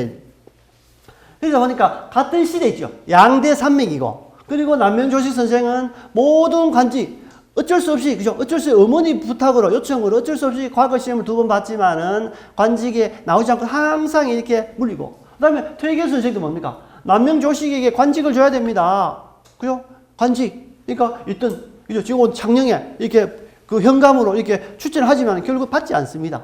받지 않는 부분. 그러니까 퇴계 선생과 남명조식 선생은 뭡니까? 젊었을 때는 굉장히 뭡니까? 선비로서의 자부심도 가지고 있고 선비가 해야 될 것을 그대로 지키고 있다 보니까 가는 길이 조금 다르다 보니까 나중에 이제 퇴계 선생은 성리학에 대해서 이기 이원론이라든지 여러 가지 하다 보니까 남명조식 선생은 아니 선비가 갈고 닦는 이런 일이 중요하지 무슨 그 탁상공론처럼 이기 이원론 그런 걸 뭐 할 필요가 뭐 있노? 라고 굉장히 좀 이렇게 뭡니까? 좀 이렇게 밑에 제자들이 그런지 모르겠지만 좀 이렇게 폄하하는 형태로 이렇게 해서 좀 둘이 관계가 후대에는 이렇게 서먹서먹하고 그리고 서먹서먹하다 보니까 그 제자들 어떻습니까? 자기 선생이 최고 좋은 사람이니까 태계 선생 제자는 태계가 최고, 남명조식 선생은 제자는 남명조식 최고. 그러니까 제자들끼리 나중에 약간의 이렇게 알력이나 사람들은 대부분 다 있죠. 자기들의 어떤 뭡니까 영역이라든지 스승의 뜻을 하기 위해서 그런 부분인데 젊은 시절에는 다 서로 어떻게 동시대에 똑같이 태어나고 거의 1년 사이로 대부분 이렇게 돌아가시고 하니까 같은 시대를 보냈는데 너무나 삶은 달라. 그래서 너무나 삶은 달랐지만은 뭡니까? 악한 사람이고 흥한 사람이고 이런 사람이 아니고 동일하게 선비로서 추앙받는 사람. 정말 드물죠. 서로 같으면서도 서로 다르고 그러면서도 두 분 다 똑같이 이렇게 후손들에게 후세대 사람들에게 존경받는 선비로 역할을 했기 때문에 대단하다. 그리고 율곡 선생은 좀 한 30년 늦게 되기. 그 다음에 이 앞선 선생들은 뭡니까? 회재 선생, 회재 연재 선생 같은 경우는 좀 앞선, 한 세대 앞선 선생. 그 다음에, 뭡니까? 여기 이제 그 율곡 선생 한 시대 후. 요 같은 당대, 거의 막 3, 40년 동안 거의 같이 이렇게 시대했던 이때가 가장 아마 선비다운 선비. 그 다음에 선비들이 이야기하는 그 가는들. 이런 것이 아마 가장 활성했던, 조선시대 가장 유학이 활성했던 시대가 아닌가라고 대부분 생각하고 있는 부분이죠. 근데 남명조식 선생님이 뭐합니까? 그죠? 나갈 건지, 관직에 나갈 건지 안 나갈지 출처가 정말 중요하다. 이것을 몸소 보여준 사람이 남명조식 선생이라는 거죠. 남명조식 선생. 그죠? 그러니까 벼슬에 나갈 때가 아니라고 생각되면은, 그죠? 아무리 좋은 자리 주더라도 나가면 안 되고, 군왕이 엄한 소명이 있을지라도 죽음을 무릅쓰고 응하지 않아야 된다. 그죠? 왕이, 야, 와라고, 안 오면 죽이겠다고. 그죠? 이렇게 해도 내가 그 왕의 취지라든 뜻이라든지 아니면 내 생각이 다르면은 안 나가는 게 선비다.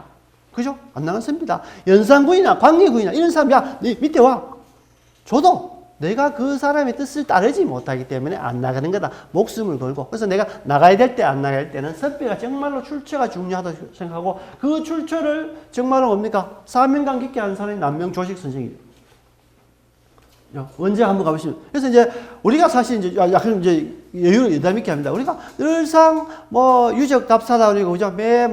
김 박사 따라서 탑 보고 왕릉 보고 뭐 이제 불상 보고 이렇게 답사를 늘 이렇게 이렇게 연례 행사처럼 답사를 한다면은 그 사실 우리가 봄 되면 뭡니까? 선비라면 진짜 뭡니까?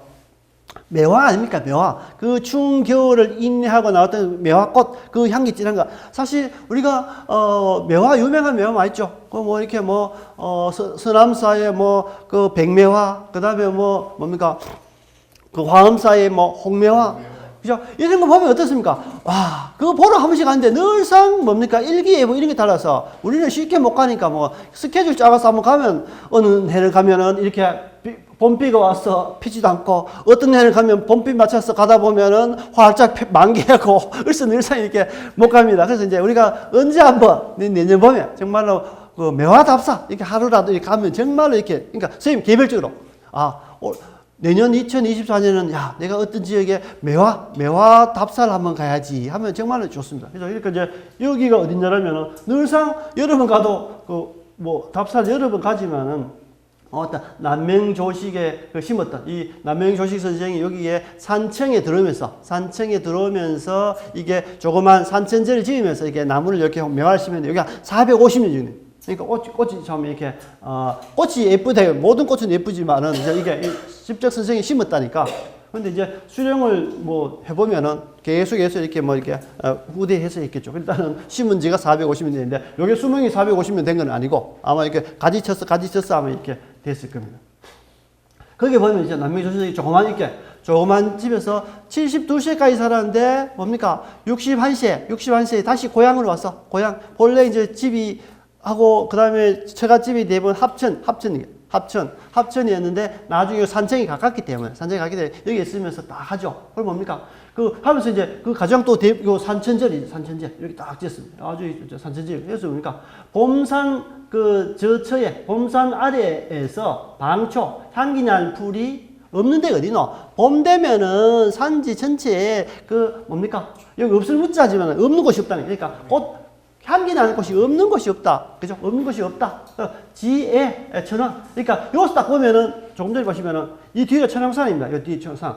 지리산, 천왕산이 딱 보입니다. 요 지리산 밑에 이렇게 뭡니까? 물길이 이렇게 딱 있죠. 이제 여기서 딱 보면 정면이 딱 보이니까. 그래서 보니까 그죠? 봄 되면은 산 아래에 다 이 꽃이 핀다. 근데 이제 여기 뭐냐니까 단지 뭐냐면은 내가 이곳에 온 것은 황제 제석천왕이니까 천왕산이 지리산에서 최고 높은 산이 천왕산입니다. 천왕산에 이렇게 있으니까 이제 이게 하늘에 있는 그 제석천왕이 이제 그 하늘의 그 신이기 때문에 내가 하늘에 있는 천왕산을 이렇게 사랑해서 있다. 사랑해서 있고, 그 다음에 천왕산을 좋아해서 여기 산다. 천왕산이 산을 바라보니까 산다. 그런데 뭡니까?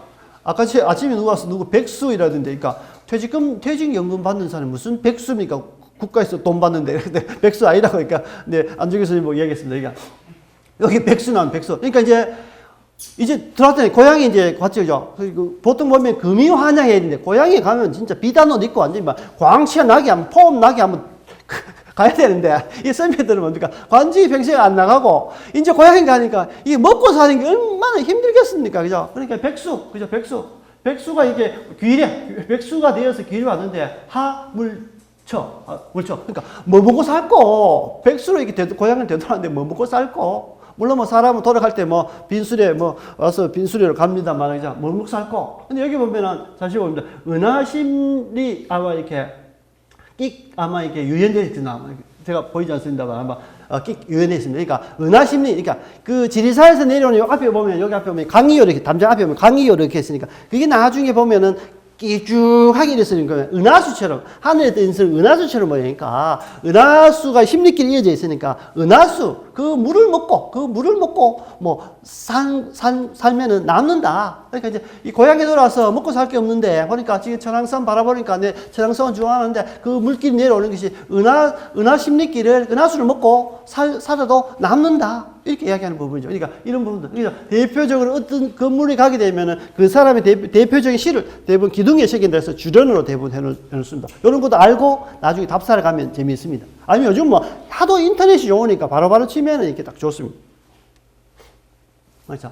그리고 이제, 보겠습니다. 이런 선비들이 이제 현실 정치에 참여했을 때 충신이 되느냐, 간신이 되느냐, 선생님 정말 죄송합니다. 왜냐면 제가 교재를 이렇게 먼저 만들어놓으니까 제가 요즘 교재를 이렇게 보고 내가 또 강의를 일주일마다 이렇게 준비를 하다 보니까 교재가 너무 또 이렇게 지난번에는 1학기 때는 강의하고 난 다음에는 교재를 정리해 놓으니까 좀 그래서 좀 낫고 이번에는 막 급하게 교재부터 만들어야 되는데 해갖고 교재부터 먼저 만들어 놓으니까 내가 다시 준비하다 보니까 너무 엉성해서 이렇게 여기 내용이 있는 것도 없는 것이 있어서 정말 죄송합니다.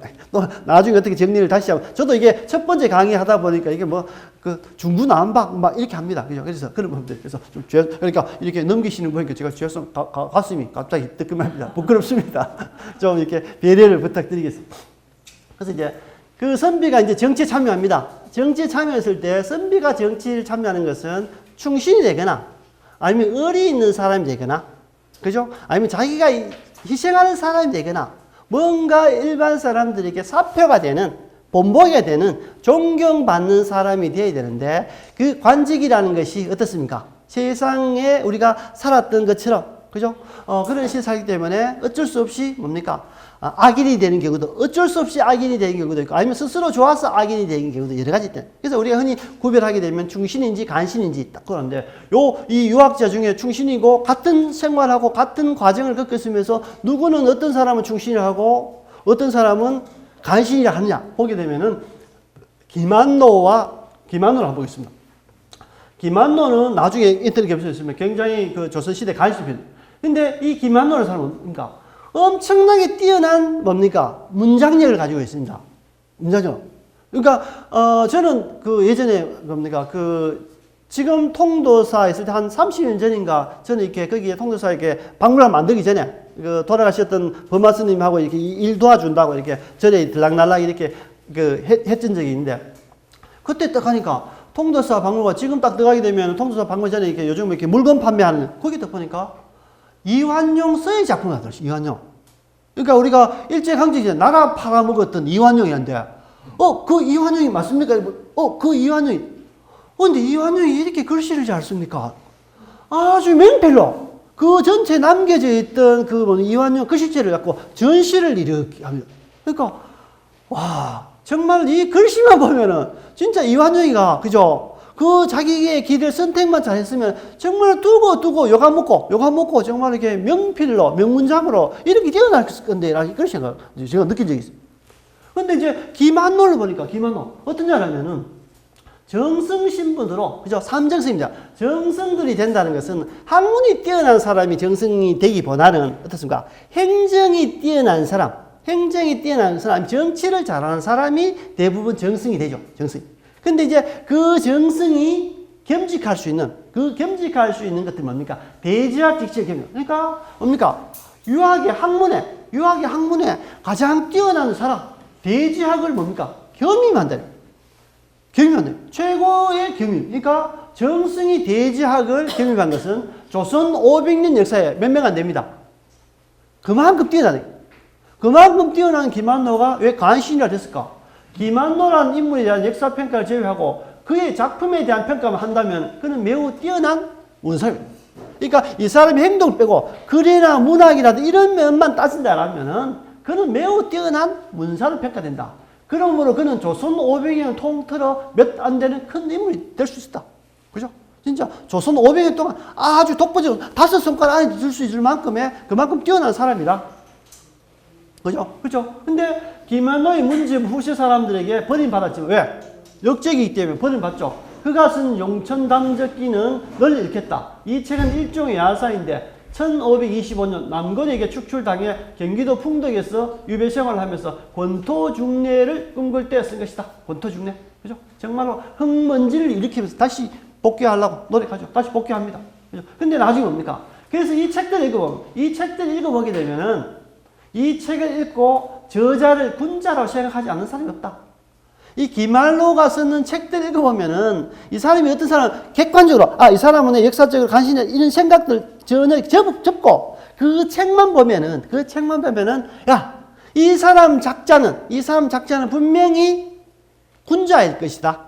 이렇게 생각하는데 하는 행동은 전혀 간신 형태를 했기 때문에 뭡니까? 그가 평소 행한 일과 대비하면 물과 물처럼 상반된다. 물과 물이 완전 극과 극이다. 문장을 보게 되면 정말로 뛰어나고 500년 역사에 몇 손가락 안에 들지만은 그의 행동을 보게 되면 진짜 물과 물처럼 상반된다.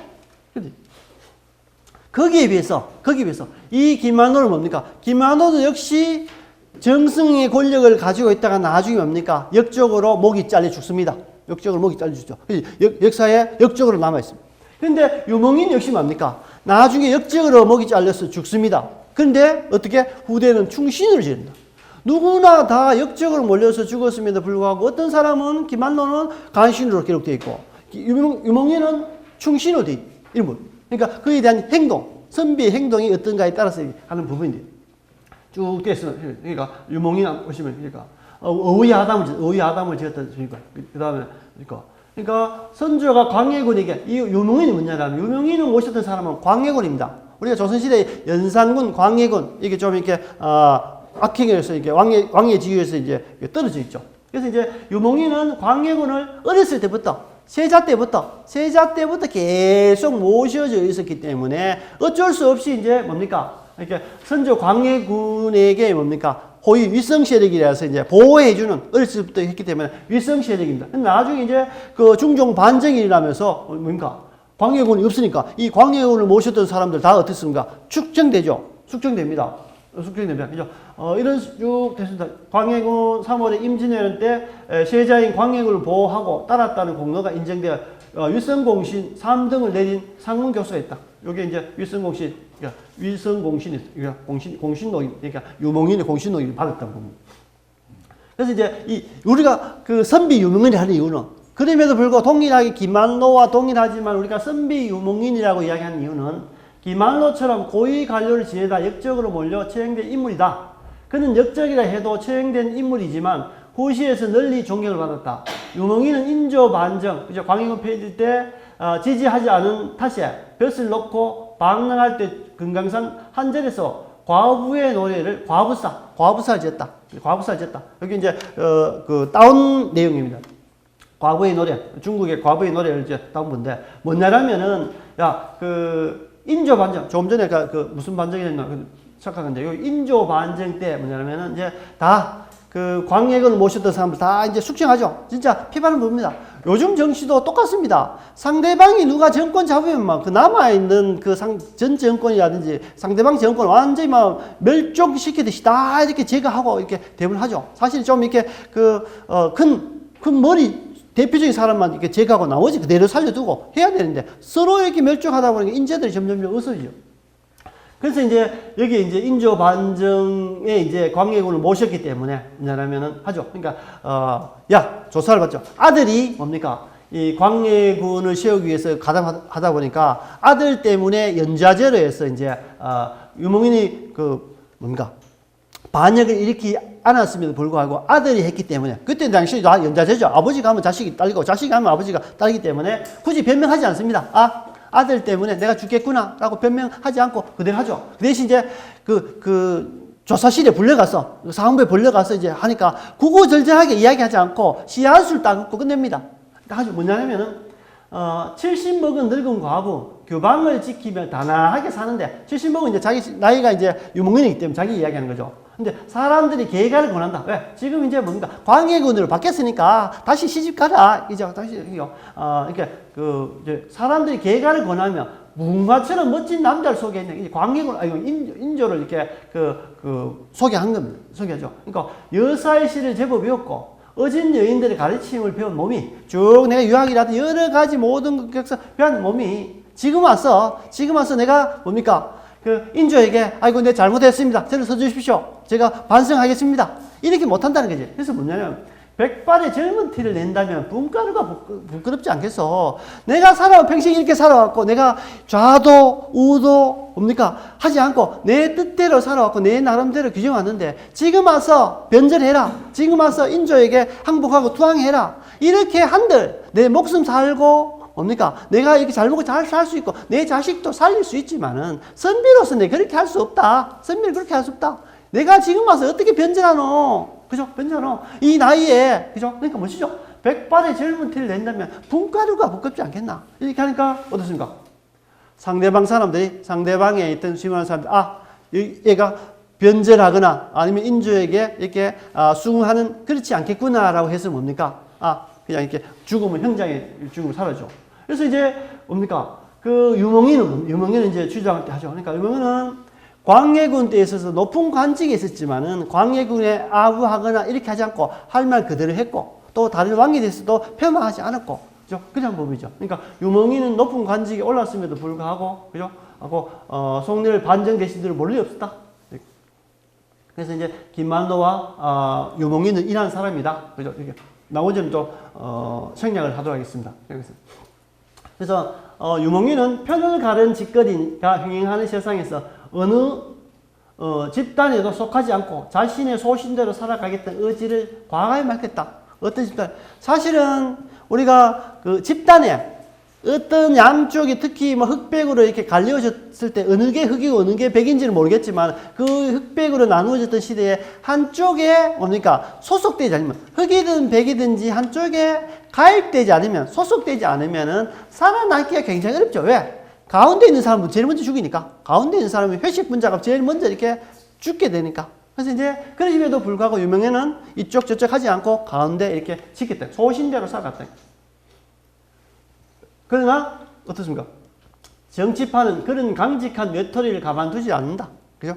그러니까 유목민은 광해군의 정치를 비판하였지만 모시고 있었음에도 비판하였지만 광해군을 위해 목숨을 바쳤다. 그죠? 유목민이 사형을 받게 되자 많은 사람들이 안타까워했다. 사후엔 더더욱 선비들이 흠모한 대상이 되었고 정조는 그의 억울한 죽음을 인정해 죄를 사면했고 그의 문집을 간행하라는 명령했다. 정조는 그를 김실습에 비유하면서 충신이라 여겼다. 그죠? 그러니까 김만호는 이렇게 회복되지 않았지만은 이게 유목민은 그죠? 같이 다 역적으로 죽음을 당했지만은 이런 부분이다. 자, 그다음에 10분 정도 남았는데요. 선비들이 이제 취미입니다. 선비들 취미. 그러니까 이제 스스로 쓰는 묘지명입니다. 사실은 이렇게 자기가 죽었을 때 자신을 슬퍼하는 시. 우리가 보통 보면 남이 죽었을 때 하는 걸 만시, 만장, 보통 이런 보통 표현인데 자신이죠. 자신의 죽음을 슬퍼하는 이렇게 자만시, 스스로 쓰는 자만시. 자만시고, 그 다음에 묘지명도 들으면 뭡니까? 묘지명도 지금 보게 되면은 자참 묘지명이라고 대부분 이렇게 되어 있는 부분이 돼요. 이거 지원 좋고. 조무해주셔서 되겠습니다. 이게 자참이 뭐죠? 묘지명 대부분 보게 되면은, 죽게 되면은, 다른 사람들이 대부분 이게 지어줍니다. 다른 사람이 대부분 지어주지만, 그러니까, 다른 사람이 지어주다 보니까 어떻습니까? 이 사람이 그냥 칭찬밖에 안 한다니. 그것도 돌에다가, 나쁜 것은 전혀 적지 않고 좋은 것만 계속 하다 보니까 자기가 죽으면 또 내 묘지명을 다른 사람인데 내 자식들이나 내 그 제자들이 또 다른 사람에게 또 이게 묘지명을 부탁해서 그 사람이 또 고민해서 나쁜 거 다 빼고 좋은 것만 할 건데 그러면은 내 스스로 부끄럽다. 선비 스스로 부끄럽다. 선비가 항상 부끄러워했다니까. 그렇기 때문에 내 스스로 내가 막 기록해두고 가야지 하고 요즘 또 이게 시인들도 스님들 몇 분 계신데 스스로 요즘 뭡니까? 자기 일 때 뭐 유언도 남기기도 하고 자기 위해서 이렇게 뭐 묘지명 때 남기고 이렇게 많이 하죠. 문학인들이 요즘 와서 많이 이렇게 하는 부분인데 이거 벌써 이제 예전부터 있고. 그래서 이제 어떤 사람을 합니다. 19세기 이항현이라는 사람은 내가 죽어서라는 자참 묘지명을 만들었습니다. 한평생 시름 속에 살아오느라 밝은 달은 봐도 부족했었지. 이제부터 만년토록 마주 볼 테니 무던가는 이 길도 나쁘지 않고 이렇게 합니다. 왜냐하면 한평생 사는 게 너무 고달프고 힘들어서 하늘에 떠있는 달도 마음대로 한껏 못 봤는데 산 인생이 너무 고달퍼서 하늘에 떠있는 그 달도 좀 여유있게 보고 이렇게 자주 보고 해야 되는데 그것조차 못했는데 이제 내가 죽는다니 내 죽고 나면은 그래도 막 시간이 이제 남아서 하늘에 뜨는 달이라도 실컷 안 보겠나. 그러니까 내가 죽는 것도 뭐 그렇게 슬프지 않다. 자기 스스로를 위한 이 자만실을 이렇게 쓰는 게 있고요. 이것은 그리고 타인의 만시 보다가 저승 가는 길에 스스로 위로하는 거죠. 그죠? 저승 가는 게 스스로. 그 다음에 이제 묘지명, 그렇게 얘기하거나 묘지명 같은 거. 묘지명은 죽은 뒤 남이 쓰는 것이 상식인데 일부 학자와 문사들 사이에는 이를 스스로 쓰는 일이 유행체를 벌였다. 이것은 칭송의 말을 길게 놓은 묘지명과는 사뭇 다르다.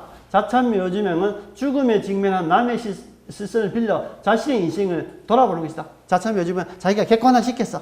내가 죽으면 남들 나를 어떻게 생각할까 하죠. 죽을 준비를 한 거죠. 근데 여기 뭡니까? 영국의 극작가 조지 버나드 셔였습니다. 영국의 극작가 그걸 쓰는데 뭡니까? 거기 자기 묘지명을 뭐라 썼습니까? 아주 유명한 말이죠. 우리가 이제 해석을 너무 멋있게 이렇게 했습니다. 여기 보면은 우물쭈물하다가 내 일일 줄 알았다. 그러니까 이제 우물쭈물하다 내 일 될 줄 알았다. 그죠? 그러니까 이제 내가 살다가 이거 할까? 이거 해볼까? 아니지. 그건 아니지. 맨날 고민만 하다가 내가 어떻게 사는지 맨날 고민 할까 말까 이렇게 내가 우물쭈물하다 내 인생 다가오고 이제는 곧 뭐 돌아가시게 생겼다. 내가 곧 돌아가시게 생겼다. 이게 보통 표현이야. 우물쭈물하다 내 일을 줬다. 그리고 코미디언 김유아 씨 있죠. 그러니까 당신에는 그 묘비명을 어떻게 써줄까? 내 묘비명에는 내가 코미디언이니까 그 가장 중요한 것은 뭘까? 내가 남을 웃기는 거니까 웃기다가 자빠졌네라고 내 묘지명 써도 웃기다가 자빠졌네. 그죠? 이 코미디언으로서 아주 이렇게 위트 있고 맞는 거 아닙니다. 내 묘지명에. 그래서 오늘 선생님도 오늘 돌아가시거든. 다이 되는 게 아니고 집으로 또 그 사무실로 또 돌아가시거든. 그죠? 고백 하시거든. 뭐냐면은, 내 묘지명에, 아니면 혹시 내 자식들이 좀 기쁘게 이렇게 엄마, 아빠를 떠올릴 때 하나 이렇게 무슨 문장, 우리 엄마, 우리 아빠가 이 말 자주 썼어야 되는데, 라고 이렇게 할 수 있도록 한번 좋은 짧고 이렇게 강력한 임팩트 있는 그런 어떤 단어를 하나 이렇게 만드셔갖고 늘 이렇게 이야기 하십시오. 그러니까 중광스님이죠. 우리 걸레 스님은 중광스님. 그러니까 중광스님이 여기 와서 머리 감고 승려 생활 쭉 하고 별별 기행을 다 해보고 이렇게 또 뭡니까? 이렇게 사셨는데 돌아가실 때쯤 되니까.